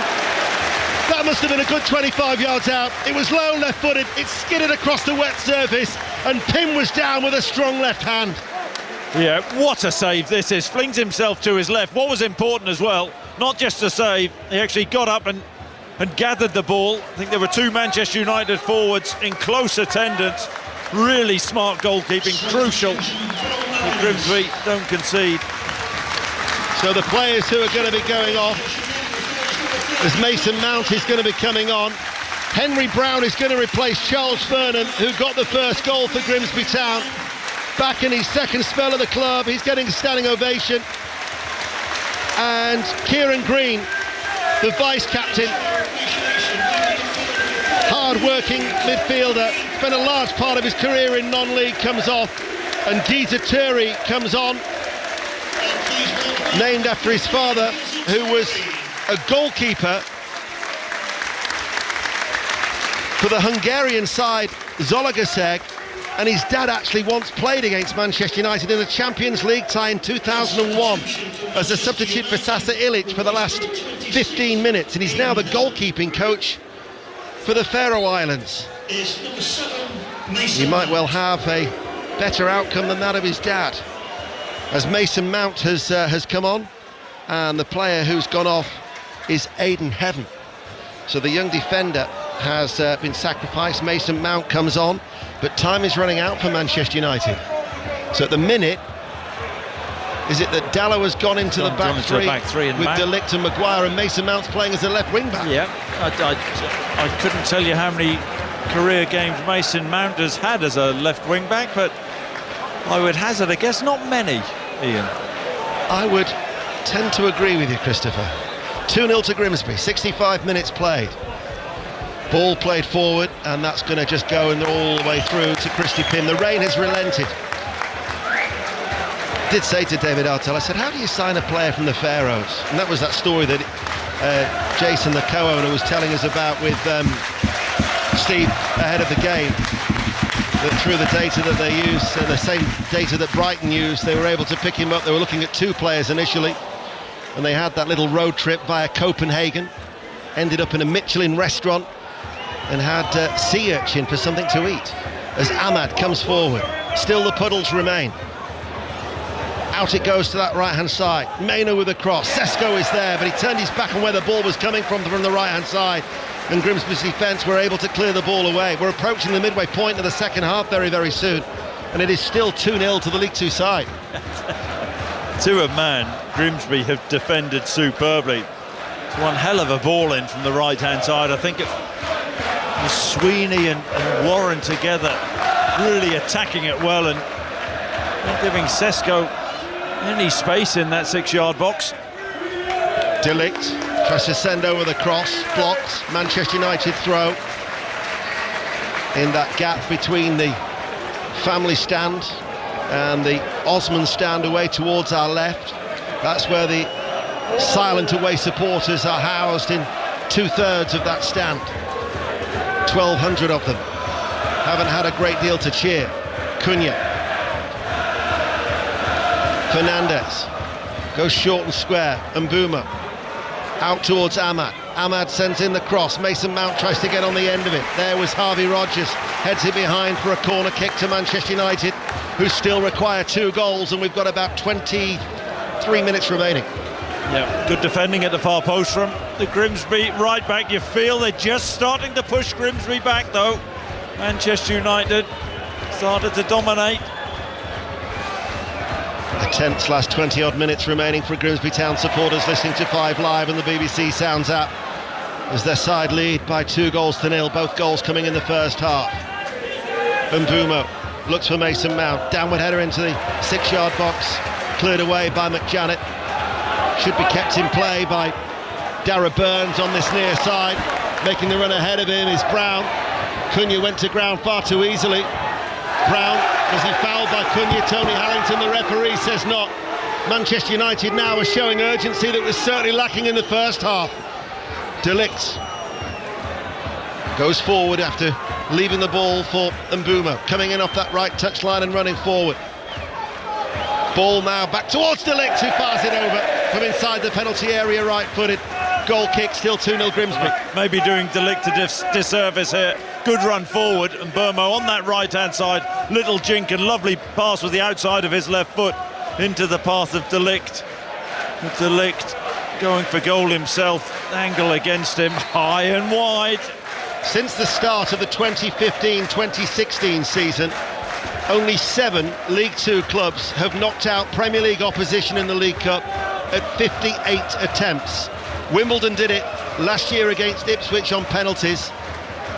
This would be huge, and the ramifications could be huge too. Well, and the question I'd like to ask you, and I don't know whether you know the answer, where would this rank in terms of embarrassing defeats for Manchester United over the club's history? I think it would be possibly one of the most embarrassing, bearing in mind that the York City one, who were a third-tier team 30 years ago, was over 2 legs. MK Dons, when they lost 4-0, they were a third-tier side. They have never lost to a team from the 4th tier in the 11 previous instances in this competition. And also, you talk about that gulf between the two and the finances that we highlighted with that Sesko stat in the first half. Absolutely massive. Grimsby Town lead 2-0, offside against Gardner. Maguire had just stepped up in the nick of time. But still, they're not sitting back, are they, Grimsby? No, and Gardner's actually been a really good focal point for them. Just made his run a little bit early, and that was the right back, Harvey Rogers, bombing forward on that right-hand side. They're still really being positive in the way that they've approached this game. 8,647 is the official attendance, 1,169 from Manchester. As the ball is played forward, and Mbumo keeps it alive with a header at the far post. The overhead kick from Sesko doesn't quite come off, and it's volleyed away. Goal at Oxford, Aaron Paul. So Brighton this time, Thomas Watson curling in left side of the area, right-footed, gorgeous goal, his first since arriving from Sunderland. Oxford 0, Brighton 6. So maths wasn't my strong point, but if you deduct 1,169 from 8,647, whatever you get for that amount, you'd be able to say I was there for the first meeting between these two sides, the 39th meeting, but the first since 1948, when polo mints were introduced and the NHS was launched. 7,478, says Gary. I'll trust your calculation. I'm glad you made that clear. That wasn't you who worked that out. Listen, if I had tried, I would have been certainly out by at least 1, maybe even more than 1. Burns on the halfway line, forward ball, Brown, ball inside, might fall here to Gardner. Gardner steadies himself. Oh, what a goal by Gardner, but the flag is up and it will not count, and the celebrations are cut short. There is no VAR to review it.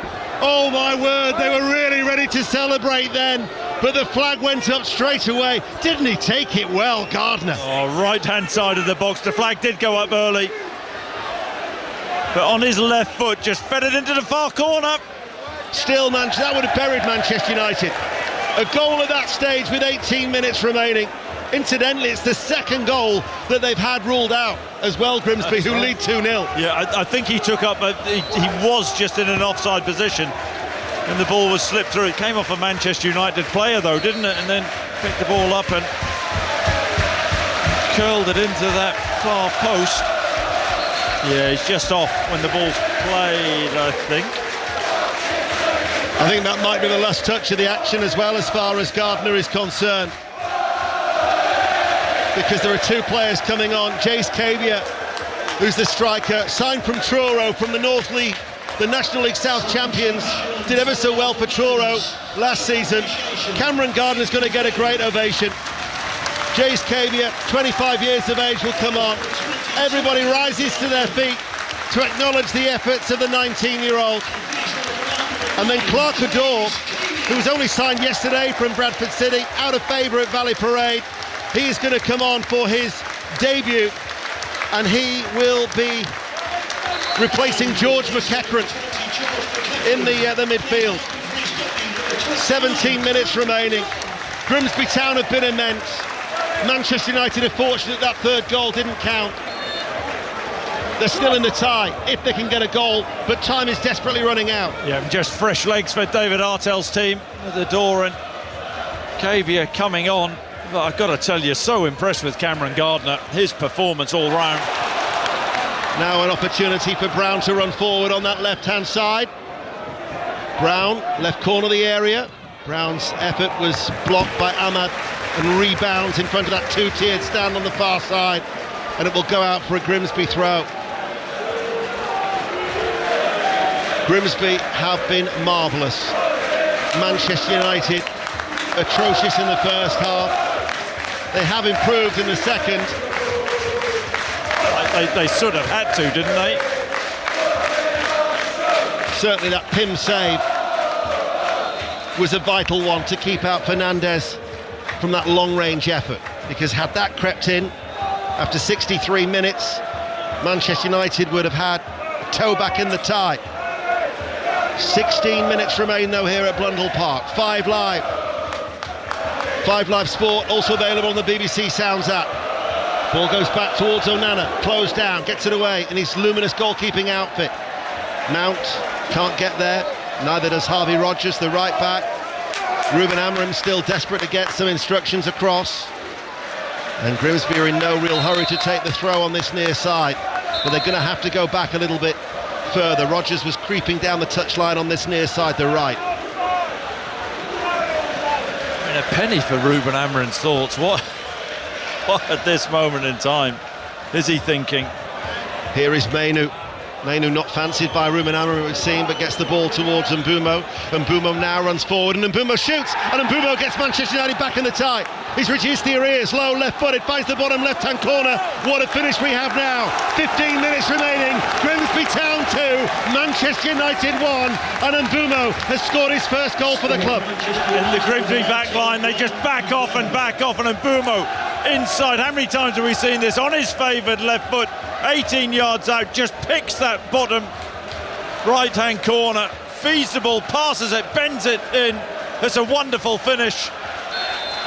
And Grimsby have got some hanging on to do now. Yes, they have. It is going to be a dramatic 15 minutes that remain now here, because to Grimsby, do they stick, do they twist? All of a sudden a penny for the thoughts of David Artell. Yeah, you just sense now, for the first time this stadium, a little bit of silence, yes. Isn't it? Nervousness is naturally creeping in. Onana plays the ball out short, and this now is with Dallo. And Mbumo on that right touchline passes the ball all the way back to Harry Maguire. 14 minutes remain. Stirring finish here in Cleethorpes on the banks of the River Humber. See, I'm always a great believer in games like this, Ian. Don't make too many changes. Play your strongest team, get in front and see the game out. Then you can bring players off the bench. And Mbumo, really good player, fantastic finish from him. Manchester United, a bit of hope now. Is that what you did when you were your Lincoln side here in the 2-2 draw? We didn't have any good players. Here is Fernandez. Brown holds off the challenge, can't get there. Dallo will pick up the loose ball as the teenager lost the ball. Now Ahmad can come forward, just slips it into Fernandez on the right, back towards Ahmad, who's continued his run, right side of the penalty area. Ahmad's cross is very, very deep. Mason Mount's going to struggle to retrieve that. One bounce and it goes out for a throw. In fact, out for a goal kick down by the corner flag away in the left-hand corner. 13 minutes remaining. This is going to be an agonising 13 minutes. Oh, it is, yeah. Time is going very slowly now, isn't it, for the Grimsby fans and players alike. Harvey Rogers, the Grimsby right back, has gone down. He's had a good game at right back. Big, tall and strong, and got himself forward, picked his moments. Rogers is getting treatment, being tended to by 2 physios. Opportunity to remind you that we've got 6 Premier League commentaries this weekend, plus the Old Firm. Saturday's 5 Live Sport from midday. Manchester United Burnley at 3. Leeds United Newcastle at 5:30. And also at 3 on Saturday afternoon, Spurs against Bournemouth will be on Sports Extra. Sunday, the programme starts at the slightly earlier time of 10 to 12. Rangers Celtic live from midday. Brighton Manchester City at 2. Nottingham Forest West Ham incidentally on Sports Extra. Then Liverpool Arsenal at 4:30. 12 minutes remaining, still the treatment, and at this opportunity both managers taking an advantage to speak to their players with impromptu team talk at the side of the pitch. Yeah, and you just wonder who this will suit better. Manchester United getting that goal from Mbeumo not so long ago. Will they be able to carry on that momentum? Here's another sub for Grimsby. Rogers has gone off, unfortunately for him and Grimsby. Rhys Staunton coming on for Harvey Rogers. Signed from Spennymoor in the summer after an impressive time in the North East. 2-year deal. Made his first start against Accrington at the weekend. At left back did Rhys Staunton. Yep. Sweeney's come over from left back to right back for David Artell's team, and Staunton into his favoured position. Full time at Oxford United, Aaron Paul. Oxford 0, Brighton 6. Bossagli, Gruder, Gomez, Watson and Zimas all on the score sheet for Fabian Hurtzler's side, who made it look routine. Oxford 0, Brighton and Hove Albion 6. Just over 10 minutes remaining of normal time. Grimsby Town 2, Manchester United 1. Manchester United through Mbeumo getting a goal back. Grimsby drop off as Mainu drives forward from the midfield, drifting out towards the right hand side where Ahmad lies in wait. We can still see the surface water, although the rain has now stopped. Ahmad rolls it back, doesn't run too truly towards Dallow, goes infield now towards Maguire, gives it back to Dallow. Here is Mbeumo midway through the Grimsby half. Ahmad looks to go on the outside of Staunton, the substitute, who, fresh on the field, holds him off and will clear long with a measured clearance up towards Cabia. Coming back though at the moment, that's the worry for Grimsby Town. Manchester United with their reinforcements, but Grimsby get a free kick in the central part of their half, and Xerxes is going to be coming on for what will be a final throw of the dice for Ruben Amorim. Yeah, this is it for Ruben Amorim. What we're into the last 10 minutes.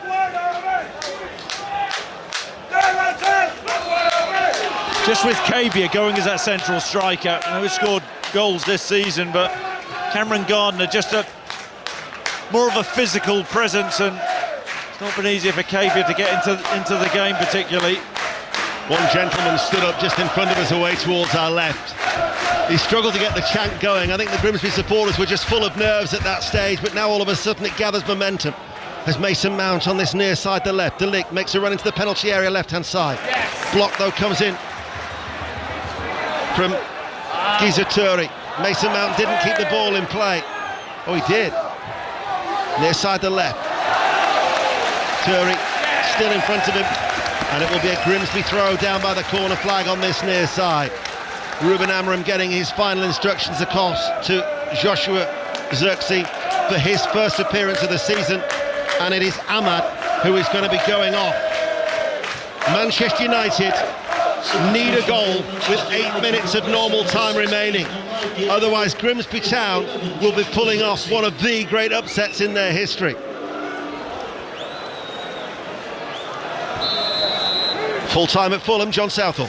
Fulham 2, Bristol City 0. Comfortable this for Fulham. 2 goals in the opening 21 minutes. More than enough. Tanner with an own goal for the first under pressure from Jimenez. Jimenez added the second. Bristol City stirred late on. Mehmeti was close in added time. And Mayulo struck the post. But all too late. Fulham eased into the third round. They've won 2-0.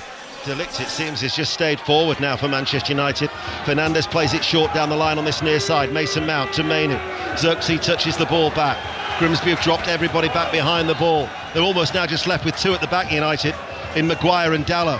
Here now is Cunha to Fernandes. Fernandes tries to get it through, but the black and white striped shirts get the ball away. Downward header runs off the head of, I think it was Sweeney.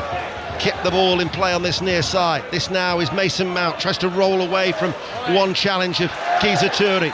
Xerxes slides in. Free kick is given though in favour of Grimsby Town. Yeah. Probably for the first time in the night, they can't get out, Grimsby. No, and I was just going to say that they've struggled to get up the pitch. They've put so much into this game, haven't they? And you can see them they're just flagging.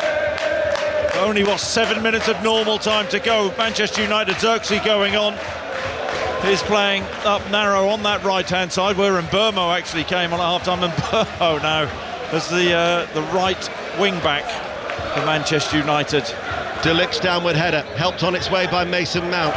Coming across on this near side. Warren it was who volleys the ball out of play for a throw. Updated attendance, 8,747. If that's to try and throw a curveball with my mathematics, it's worked. We'll leave it out. But 8,747 is the updated attendance, and no, 100 people haven't just crept in at the last minute after hearing the scoreline on 5 Live. De Ligt, but Grimsby 2 lead by 2-1 with 6 minutes remaining. Fernandes tries to switch play out towards the right-hand side. Headed away. Dalot is the one who's got to try and run back inside his own half. Plays it short down the line. Mbumo in field. Bruno Fernandes, pacey ball looking towards Sesko. McJanet hasn't dealt with it. Sesko could profit. He wasn't helped by the puddles there, was he, McJanet?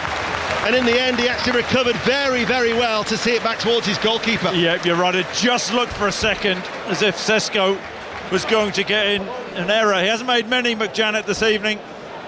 Slipped on the surface, didn't read the play very well, and then he just that determination, sheer grit to make up from his error. That would have been cruel on Cameron McJanet. Stopped on him, didn't it? The ball it on did. The surface. Missed Saturday through injury. Back in the starting lineup tonight. Here is Xerxes picking the ball up midway through the Grimsby half. Xerxes now leaves it for Mainu. Out to the right again for Mbumo. Mbumo level with the penalty area up against Staunton, the left back. Mbumo sends over the cross. De Ligt is there. Couldn't keep his header down, running in far post inside the 6-yard area. Came off a Grimsby head. Behind it goes for a corner kick. 5 minutes remaining. Grimsby 2, Manchester United 1. I don't know who the Grimsby defender is.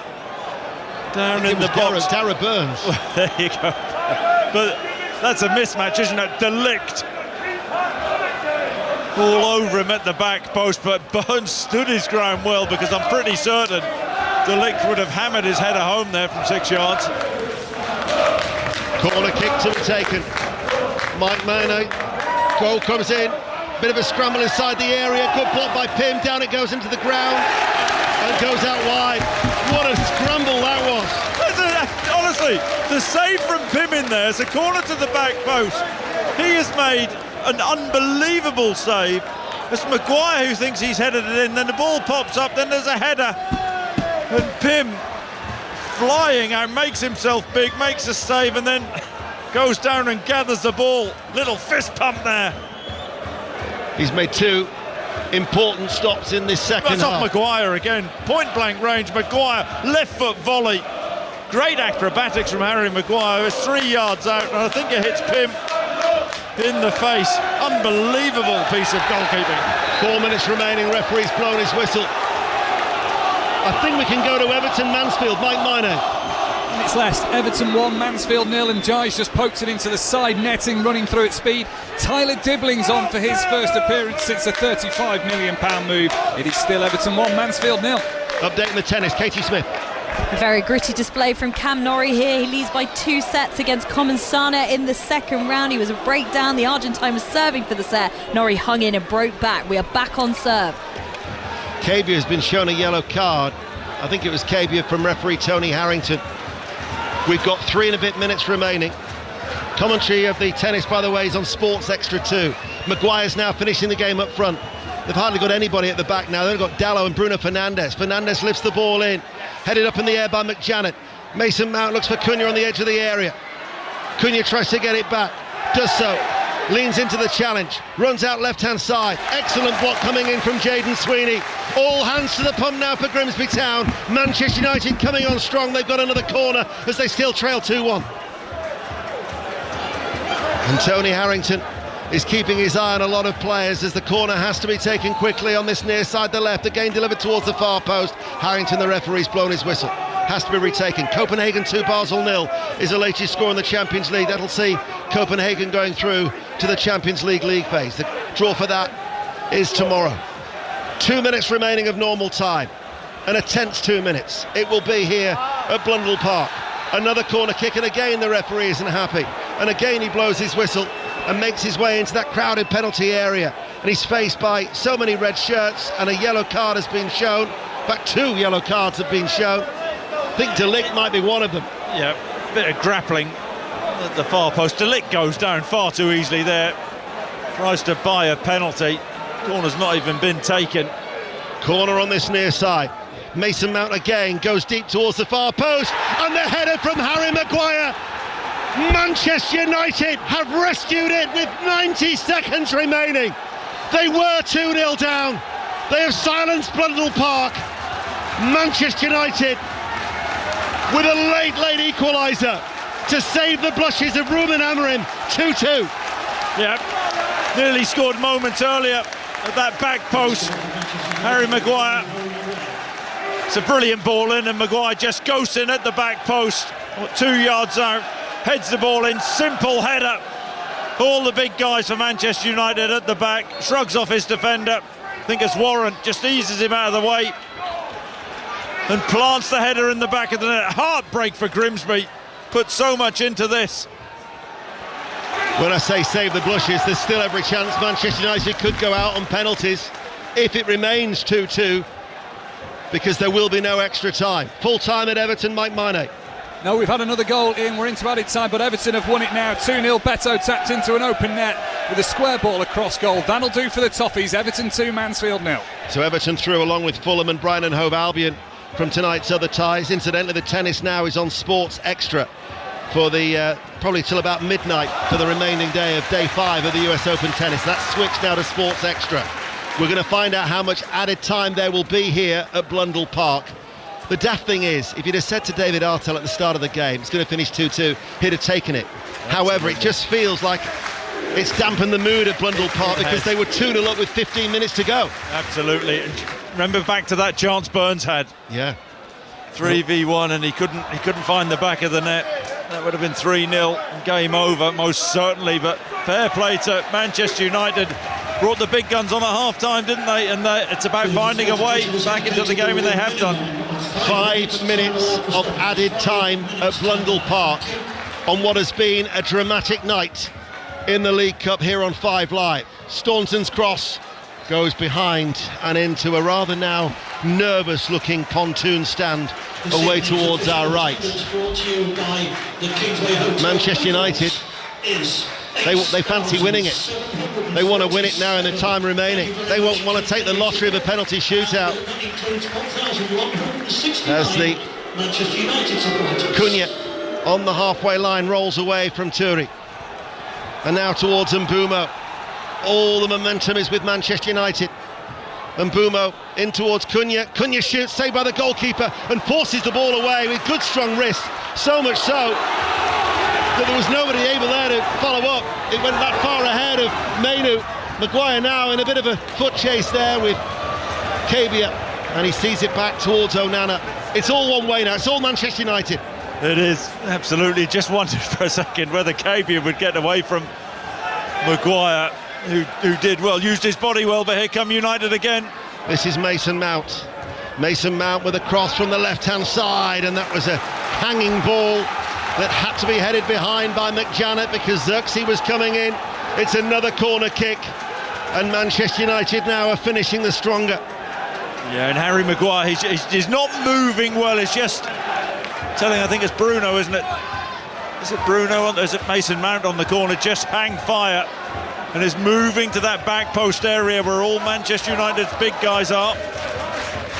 This is where they scored from a corner kick previously. From the left-hand side, same routine towards the far post. Not kept in play by Mainu. Wriggled underneath his right foot. Now Mbeumo's actually telling all the Manchester United players, get back, just in case Grimsby wanted to take the goal kick quickly. However, now Grimsby are looking to slow it down, and we have about 2.5 minutes of stoppage time remaining at 2-2. Well, what a game, what a night. And you sense that Grimsby fans applauding their team on, but yeah, it's just they're a little bit shell-shocked, I think, to have that lead and then all of a sudden they just feel it's maybe slipped by. There was a chant before Manchester United equalised about how proud the Grimsby Town supporters were of their players, and they've got every right to feel proud the way that they've gone toe-to-toe. That should have been a throw to Grimsby. Instead it went to Manchester United. David Artell is not happy about that. We have got 2 minutes remaining of stoppage time. 2-2. David Artell is having a word with the fourth official, David Webb. Manchester United, is their time to fashion one last opportunity. Xerxes gives the ball away, but it will go for a Manchester United throw in front of that two-tiered stand. Xerxes will take it quickly. Bruno Fernandes, they had to call for the reinforcements, they were needed. As that loose ball, Kabia can't hold on to it. And running forward as well, is there a foul in the midfield? De Ligt thought so, referee just lets the game flow. This is Burns going in for a challenge with Cunha. Cunha gets away from that challenge. Mount is on the overlap. Mount now on the left-hand side, takes a deflection, and that deflection takes it over the head of Sesko. Cunha inside the penalty area. In he goes towards the far post, and played out towards Mbeumo. Mbeumo on the right-hand side. Mbeumo. Fernandes, edge of the area, looking to turn, left-footed, shoots low, comes out to De Ligt. De Ligt hits it down into the ground and blocks. De Ligt now plays the ball back. By my watch, we have 45 seconds remaining. Grimsby 2, Manchester United 2. Mbeumo runs forward with pace, enters the penalty area, comes outside the box, clips it into the penalty area. Sesko turns, shot blocked, back towards Sesko again, might fall towards De Ligt, and then it's scrambled, and then over the bar from close range. Sesko. Both of them went for the same ball. I think it's Sesko. I cannot believe he hasn't scored. So Mbeumo, who's been a massive threat on that right-hand side, just feeds the ball into the centre of the goal. Sesko takes a touch, it's blocked, then it bobbles up. Well, it's one of the Manchester United players 2 yards out, De Ligt or Sesko. It's a horrible miss. They should have won the game there. I think they got in each other's way, didn't they? De Ligt, I think, certainly impeded, it seems, Sesko. That would have won it in the dying seconds. But from about 4 yards out, they blazed the ball over the top of the crossbar. Do not go anywhere on BBC Radio 5 Live, because by my watch the 5 minutes of added on time are up, and there is the final whistle from Tony Harrington, and we now have a penalty shootout. It's finished 2-2. What a match. Fair play to Grimsby. First half absolutely brilliant, but the longer the game went on, Manchester United made the big substitutions at half-time, and Mbeumo came on. Bruno Fernandes came on, and they just faded out, didn't they? Fizzled out. They put so much into the game, Grimsby. And Mbeumo got that goal back, and then Manchester United really pushed Grimsby back, didn't let them out. And Harry Maguire at the death with a header to get them level all the way to penalties. But Grimsby, they've done themselves proud already, but can they still maybe find a way to win on penalties? Grimsby were 2 up, Manchester United pegged them back with 2 late goals. Steve, time to draw out the penalty grid chart. I'll leave it with you for a bit. All right, let's bring Dion Dublin straight back into the conversation. I mean, how do you begin to sum that up, Dion? Yeah, you know what it is? The subs come on and they change the tempo of the game. For 20 minutes, Man United play 1 and 2 touch, Steve, and Grimsby, with all the energy that they've used in the first half and that second half as well, just start to wilt a little bit through the pace of the game.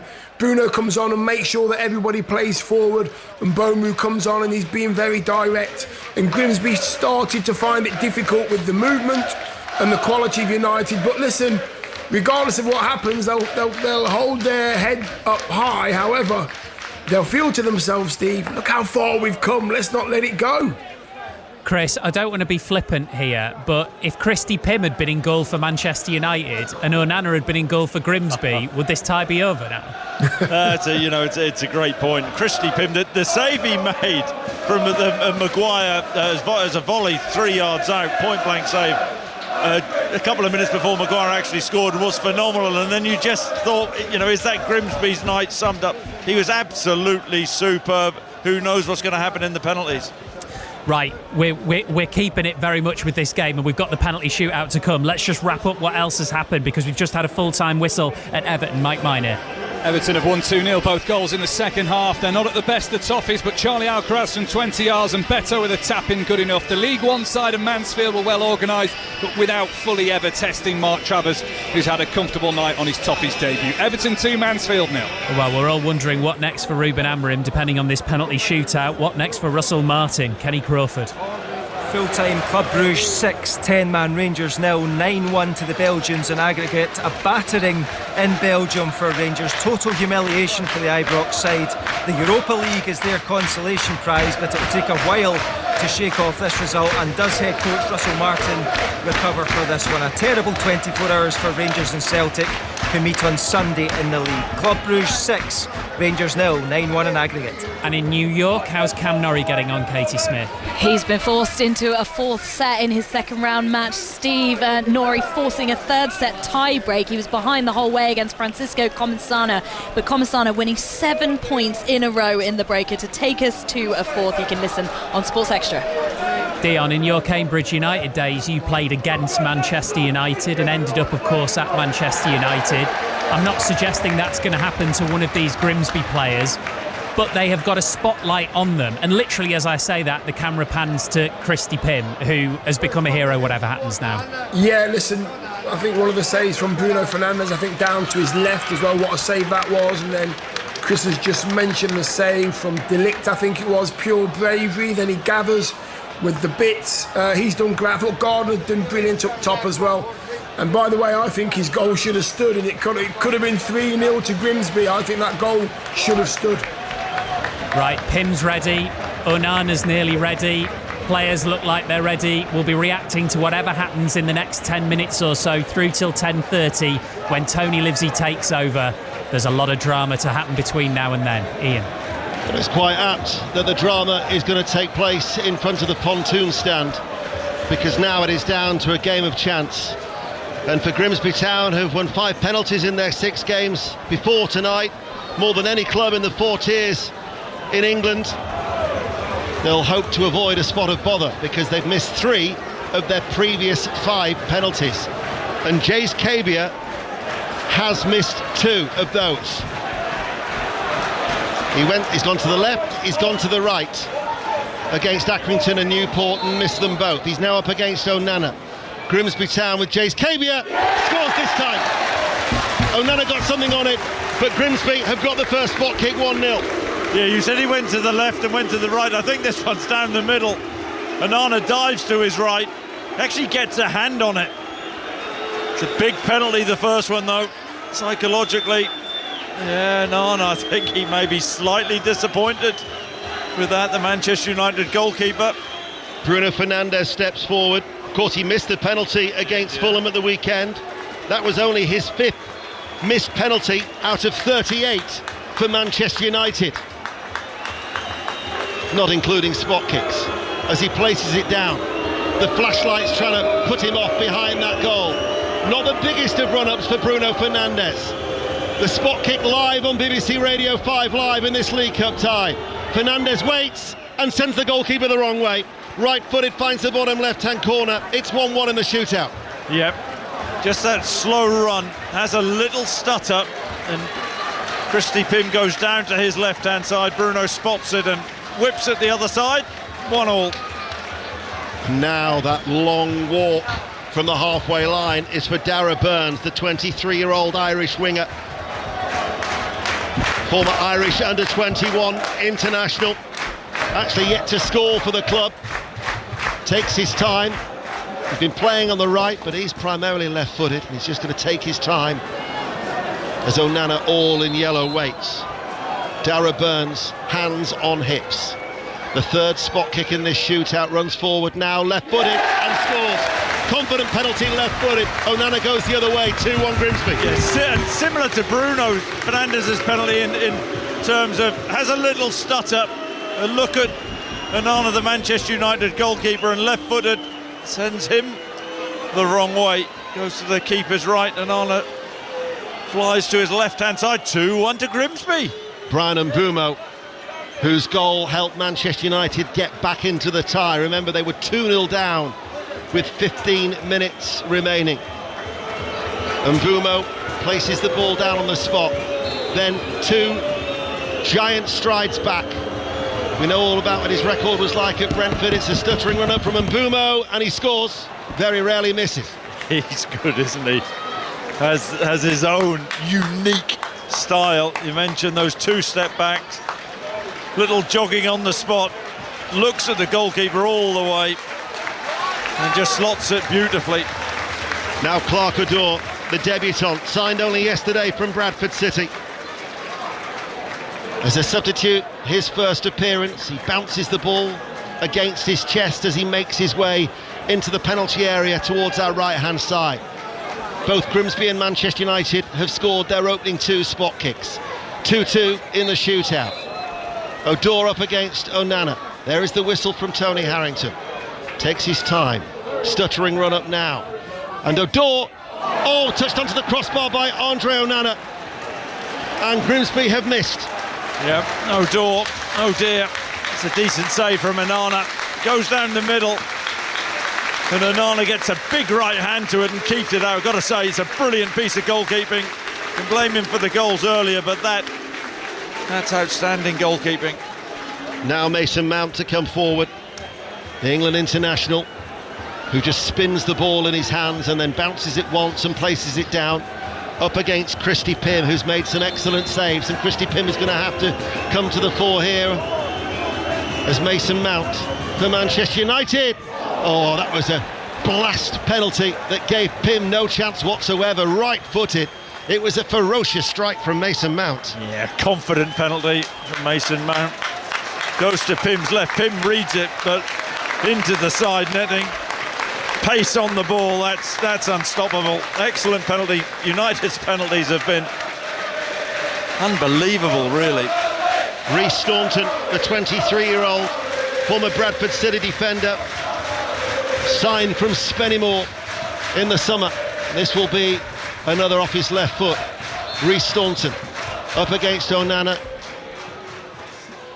and Rhys Staunton coolly guides the ball, sending Onana the wrong way. So that is 3 out of 4 for Grimsby. Manchester United are now sending Dallow forward.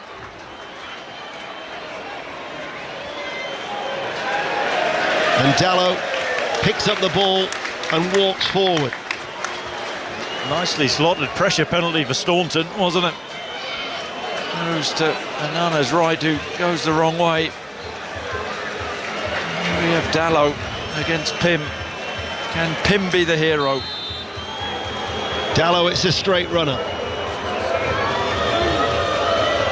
Takes his time, then moves to his left. Stuttering run up, sends the keeper the wrong way, right-footed, finds the bottom right-hand corner, and Manchester United lead by 4-3 in the shootout. And basically it means that for young Henry Brown, the 18-year-old, he's got to score here. Born in Louth, joined the club academy at the age of 8. Only signed his first pro deal in May. What pressure on the teenager. If he scores, it keeps Grimsby's hopes alive. If he misses, Manchester United are through. Brown does score. Onana gets the right way, diving to his right, but it crept in the bottom left-hand corner as we look. That is 4 out of 5 for Grimsby. Manchester United now with Cunha to win it.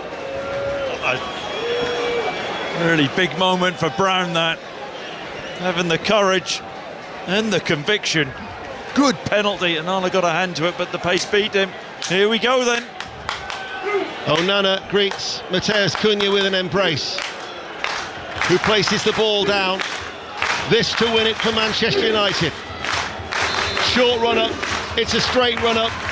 In front of the pontoon stand, it's Cunha, saved by Pim!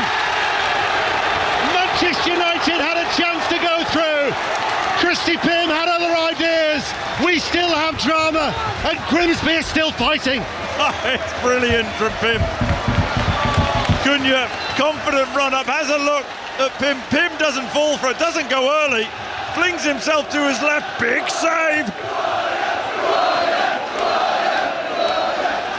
Cameron McJanet, the 26-year-old defender, missed Accrington Stanley through injury. He's already scored one goal this season against Crawley on the opening day. Places the ball down, the central defender. We're into sudden death at 4-4. McJanet left-footed, does score. Onana went the right way. He dived to his left, but McJanet found the bottom corner. And now it's Joshua Zirkzee. It's a great penalty. Whips it across Onana into the side netting. Brilliant penalty. Squeaky bum time for Zirkzee. Joshua Zirkzee, a substitute for his first appearance of the season, strides forward in a confident manner. Mariners, Mariners is the deafening cry inside Blundell Park. Everybody is poised with their phones to capture the moment. Zirkzee adjusts the ball. It's a hurried walk back from Zirkzee. Christy Pim waits. Zirkzee runs forward and scores. The silence will tell you that. And we are now at 5-5 and still in sudden death on 5 Live. That's a great penalty. Shapes to go to Pim's left and wraps his foot round it at the last second. Super penalty from Zirkzee. Giza Turi, who was signed for 700 Faroes krona, which I calculated at about 81 grand, that his dad played against Manchester United all those years ago, 24 years ago, for 15 minutes at Old Trafford for his moment of glory. Could this be the moment of glory for Giza Turi? Waits, runs forward now, right-footed, sends the keeper the wrong way. Finds the bottom left-hand corner. That is the 6th successful spot kick for Grimsby. And the pressure shifts back on Manchester United and Kobbie Mainoo. Well, he stood tall, did Turi. Confident penalty. Absolutely first class, holding his nerve. Kobbie Mainoo, who made his debut in this competition, a League Cup quarter-final tie against Charlton. The volume has just been increased once again in Blundell Park by just over 8,500 fans in front of the pontoon stand. Mainoo has to score to keep this spot kick going on in sudden death. Kobbie Mainoo waits. Christy Pim on his goal line is poised. Mainoo scores. Good penalty. High, right-footed. Pim had gone the other way. We're now at 6-6. Emphatic. Absolutely emphatic. Had to respot the ball, Kobbie Mainoo. Referee made him do it, but blimey, didn't faze him. Jaden Sweeney, only his 5th appearance for the club, signed on a free from Leyton Orient in the summer. 2-year deal, comes forward, ball just tucked casually under his right arm as he makes his way forward. At 6-6, penalty shootout live on 5 Live and the BBC Sounds app. The left back, Sweeney, up against Onana. Takes his time, scores, yes! Left-footed, Onana went early, left-footed, went the wrong way. Now it's Harry Maguire who got that dramatic equaliser. Currently it's 7-6 to Grimsby. Harry Maguire, all the pressure on those broad shoulders of his. Superb from Sweeney. I think Harry Maguire may just put his foot through this one, Ian. The old blaster, that's what I'm expecting. Harry Maguire, Chris Sutton predicts, will go for power. Again, it's a straight run up from Harry Maguire, which suggests that this will be one that will be forcefully struck. His shoulders rise and then fall.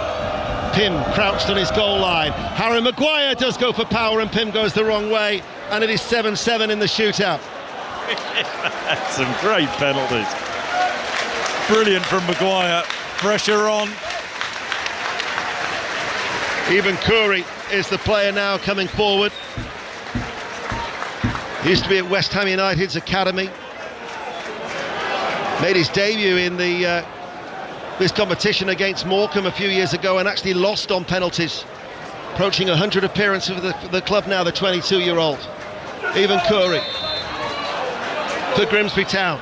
7-7 in the shootout. Curry round runs up left-footed. The keeper got a hand on it, but he went through the middle and he couldn't keep it out. And Curry has scored, and now it's Matthias de Ligt. Do you know what? Fair play to both sets of players, holding the nerve, going down the middle, Curry, and on a big hand to it, but couldn't keep it out. They haven't wilted, these Grimsby Town players. They are matching the Manchester United, their illustrious counterparts, penalty for penalty in this shootout. De Ligt again would suggest he's going to go for power, judging by the run-up. It's currently 8-7. De Ligt comes forward now and scores. Pym hardly moved. Right-footed, it's 8-8. Do you know what? I thought De Ligt was going to go for power down the middle. He didn't. He bluffed Pym, he bluffed me. We're getting to that stage where, I mean, the players who are walking up to take these penalties really don't want to. Well, we're getting to the stage where the keepers might be having a go, because this is the 10th Grimsby player now to come forward. And it is Tyrrell Warren who got the second goal. The former Manchester United youth team player, the defender, places it down. Tyrrell Warren sends the keeper the wrong way. Excellent penalty. That is the 9th out of 10 penalties for Grimsby Town. And it's Benjamin Sesko now who comes forward. Oh, he can't miss. He can't miss. Kenny Sesko. He's well down the order, isn't he? He's well down the order. 10th on the list, the 22-year-old Slovenian international, Benjamin Sesko. He can't miss. The tall frame, all at 6'5". Not a long run up for Sesko. Sesko now right-footed, sends the keeper the wrong way. We keep on going at 9-9. It's a shootout live on 5 Live. I told you he can't miss. We're now at the keepers. And I'm running out of paper. So Christy Pym, signed from Mansfield in the summer, up against Andre Onana. The two keepers to settle it. Pym sends Onana the wrong way. The 10th penalty for Grimsby Town, as he tosses the ball to Andre Onana. And now Andre Onana up against Christy Pym. He's stuttering run up. He sends the keeper the wrong way, and we're going to go again. It is 10-10 in this saga of a penalty shootout. It is mental, isn't it? It's absolutely mad. Round again. This might not finish. We might be in Cleethorpes all night, Ian. It is Jays Cabia once again to come forward. Oh, you feel for the players. All the ones who have scored. Got to go again. You have that feeling of relief, and then here he goes again. Jays Cabia going round again. Full circle here at Blundell Park. Cabia, right-footed, sends the keeper the wrong way. The quality of this penalty shootout is extremely high. Absolutely first class, and now it's all the bluffs, double bluffs. Keeper's thinking, will Bruno Fernandes, Christy Pym will be thinking, will he go the same way? Will he bluff me? Very soon we could be coming around to Clark O'Dore and maybe Cunha, who are the only ones who have missed so far. Bruno Fernandes, currently 11-10. So Bruno Fernandes in this sudden death shootout. Again, a short run up for Bruno Fernandes. in this epic penalty shootout. Bruno Fernandes, right-footed, sends the keeper the wrong way and scores. It is 11-11. Did him with the stutter again. I thought Christy Pym may have learned his lesson. But Bruno, as cool as you like. Dara Burns once more will stride forward. There's a little bit of keepy-uppy with 3 touches with the left boot, the right boot and then the left. He's faced by a jumping up and down Andre Onana, looking like he's doing some morning exercises with his arms going above his head. Makes his way back to this goal line. And Dara Burns now. 11-11 in the shootout. Burns, left-footed, scores. Again, the keeper went the right way. Left-footed, it was above him though. 12-11 to Grimsby Town. This is 5 Live.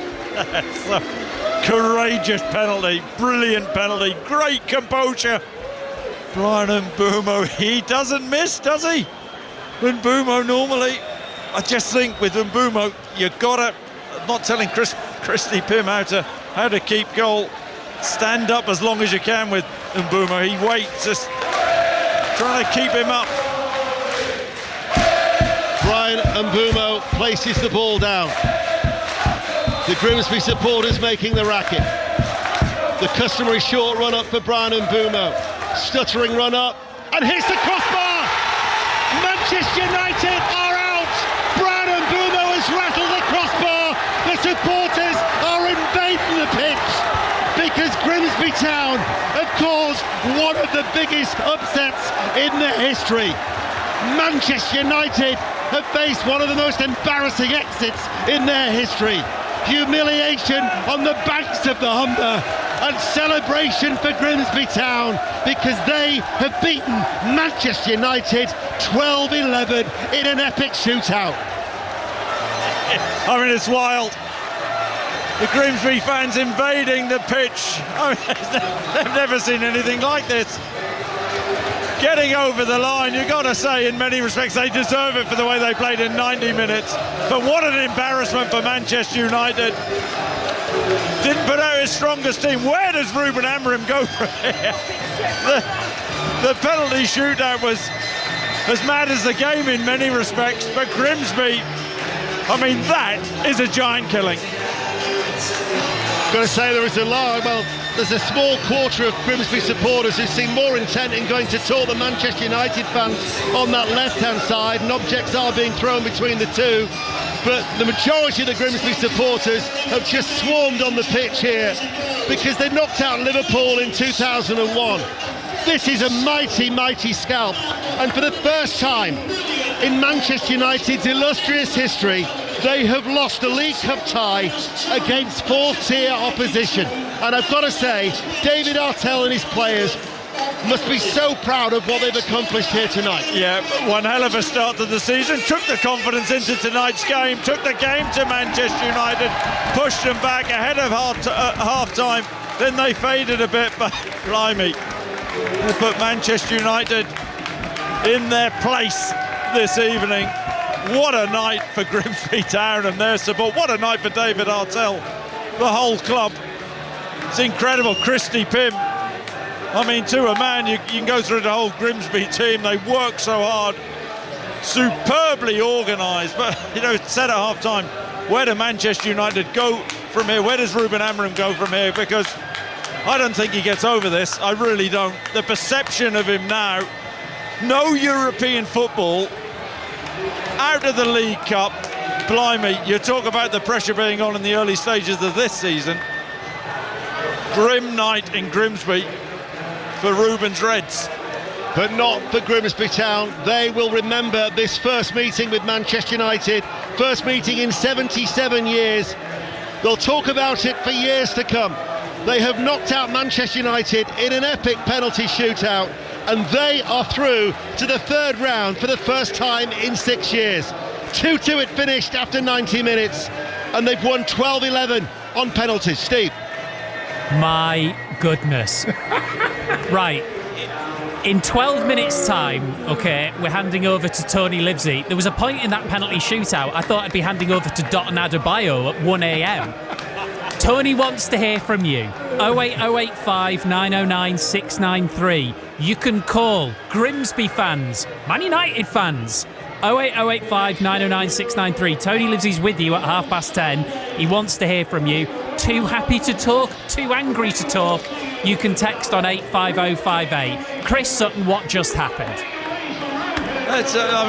I'm astonished being here, seeing the way Grimsby dominated Manchester United in that first half. Amazing. And then the big guns came on and Manchester United get level late on, and you're thinking, well, Manchester United have the momentum going into the penalties. But the quality of most of the penalties was incredible. Went round again, and then Cabia scored. I can't remember who scored the next one for Grimsby, in truth. But Brian Mbeumo, I mean, blimey, you'd put your house on him scoring a penalty. He's so composed, and unfortunately for him, didn't go under the bar. But do you know what? What a night for Grimsby as a football club. They're a club moving in the right direction. They really are. But this is one of those evenings. The fans here tonight, they will remember this forever, for absolutely ever. Astonishing result. Will go down in the club's history as one of the greatest ever wins. For Manchester United, one of the most humiliating ever losses. Dion Dublin, I think it goes down in football history. The League Cup started in 1960. That is one of its most famous results. Yeah, I couldn't disagree. I mean, the commentary from Chris and Dano there on the penalties was it was amazing. And, listening to Chris chuckle away every time somebody scores. I honestly didn't think anybody was going to miss, especially Mbeumo. I'm really pleased for Christy Pym because I think he showed bravery, leadership. In goal, he was outstanding. In the game, he was outstanding. And I think overall, if there's a percentage on this game, and I'm talking about the game itself, I think, Grimsby nicked it 60-40, even more than that. And with all the hard work they put in the first half, Steve, you've got to get some kind of reward. And I think they deserve to get past this immovable object you would expect it to have been. And Man United were poor in the first half, poor for 10 minutes in the second half. They had their time, Man United, through the big hitters. They played some good stuff, 1 and 2 touch football. They got their goals. But Grimsby, the way they were organised, fully deserved this. What I can't get my head around, Dion, is the composure of the Grimsby players in the shootout. Because every so often, once in a blue moon, you get a situation like this where a team like Manchester United finds themselves away from home in a cup competition going to penalties. And what normally happens is the players from the big club are just able to handle that situation better. Some of those Grimsby players took 2 penalties. The goalkeeper scored his brilliantly. I'm not sure. They just looked as though, we talked about the stats and the percentages before the game and how they signed their players. I don't think a Grimsby player missed the target all night tonight. I think their shots were well inside the crossbar and the post. Percentages, make sure you put good power and good direction on your penalty. Christy Pym's penalty was brilliant. And I just believe that sometimes when you put all that hard work in and preparation and organisation, you kind of get what you deserve. Man United again leaning on Bruno. Harry Maguire, gets a lot of abuse. No Man United player can come out with any credit in the first half, but they got their goals, those 2 senior pros, and helped their club out again. But he just couldn't get over the line. I'm not sure if I've seen a penalty shootout go round like that, Steve, before. I'm not sure I've seen a player take 2 penalties before. That's bizarre. Chris, on another night, we could do half an hour on Grimsby and half an hour on Manchester United. We've got 7 minutes. So I'll ask you one more on Grimsby and then we'll spin it to what this means for Ruben Amorim. But the players, the Grimsby manager, David Artell, said before this game, why should we be any different against Manchester United? We will be ourselves. We will be Grimsby Town. He has been rewarded for that. Yeah, and true to his word. And do you know what, though? Credit to him, credit to the players. It's one thing saying it, and then it's another thing for the players to go out against Premier League opposition, big stars, and actually have the courage to play their game and take them on and push them back and show that belief that, you know, there wasn't any inferiority complex from Grimsby. Far from it. It was the other way round in the first half, and they thoroughly deserved it. The first half performance was phenomenal from them, and you know, you could argue they could have been further ahead, and you know, that forced Ruben Amorim into making the changes, and then they just fizzled out. Their intensity fizzled out towards the end of the game for Grimsby, but with everything they'd put into it, that was to be expected in many respects. But then they still had the guts to actually stand up and be counted and take the penalties as well as they did, and go through. Incredible night. Sutty, do you think that Grimsby should have been 3 up? The goal. I mean, it came off a Manchester United defender, didn't the ball? When the ball went through. I mean, with me and you know, we're doing the radio. You don't always get the best sort of view of everything. I think he was offside initially. Great finish. That was Gardner, wasn't it? He was phenomenal. He was I don't think he's played 20 first team games, but he's not just his running power. I mean, he held the ball up well. His game intelligence was good, and you know, myself and Denner were talking before the game. Cabia, their top scorer, was left on the bench, and you're thinking, well, he's not resting players. We see why Cameron Gardner was got the nod tonight. And it's nights like this, you know, people, the focus on this game. That's when you can make, we know ourselves, Dion, that's when you start making a name for yourself. People will look at him and thinking, blimey, I'll have a bit of that. Sutty, the old-fashioned centre forwards alive, so don't you worry about that. all this false nine, all this, don't play with a centre forward. What a load of rubbish. The old-fashioned centre forward up front for Manchester United missed from about 2 yards out to win the game in the last minute. Let me take you back, Chris, to what you were saying at half-time. The question mark over Ruben Amorim. Can he come back from this if they go out? Discuss. I think it's going to be very difficult. I mean, last season, what you said, the worst ever Manchester United team. You know, this is one of the worst defeats in the club's history, whether it was on penalties or not. And it's, you know, the start of the season, losing to Arsenal and an OK display, and the sort of issues over the goalkeeper, drawing at Fulham, and sort of they played OK. But now everybody's going to look at this defeat against Grimsby, and I'm not saying the wheels are off at Manchester United, but that's a hell of a bad result for Amorim. And then his judgment comes into question, because if I was Ruben Amorim tonight, there is not a prayer I would have made 8 changes. I'd have played my strongest team, tried to put the game to bed, and then make the changes. That was an error from him, in my book, and he will. I think he'll struggle to come back from this. People will hold this against him. The pressure this season for Ruben Amorim now is well and truly on. Massive games coming up. Well, they've got Burnley at the weekend. Then I think they've got the Manchester derby. That's right. I mean, followed by Chelsea. I mean, blimey, if I'm him, I'm officially worried. Will it impact how the players feel about him as well, Dion? I was watching Bruno Fernandes when he took his first penalty, and he just looked furious that it had even got that far. Yeah, I agree with you. I got the same. I actually got the same from his facial expression as well, Steve, as if to say, what are we here? Why are we at this situation? But you go back to Man United starting on. I know Stutty's had a go at him making the changes. I would agree with Stutty to a certain degree, because play your strongest side, you should win the game. However, he makes the changes, and I'm expecting Ugarte and Mainu and Ahmad and Cunha to be enough.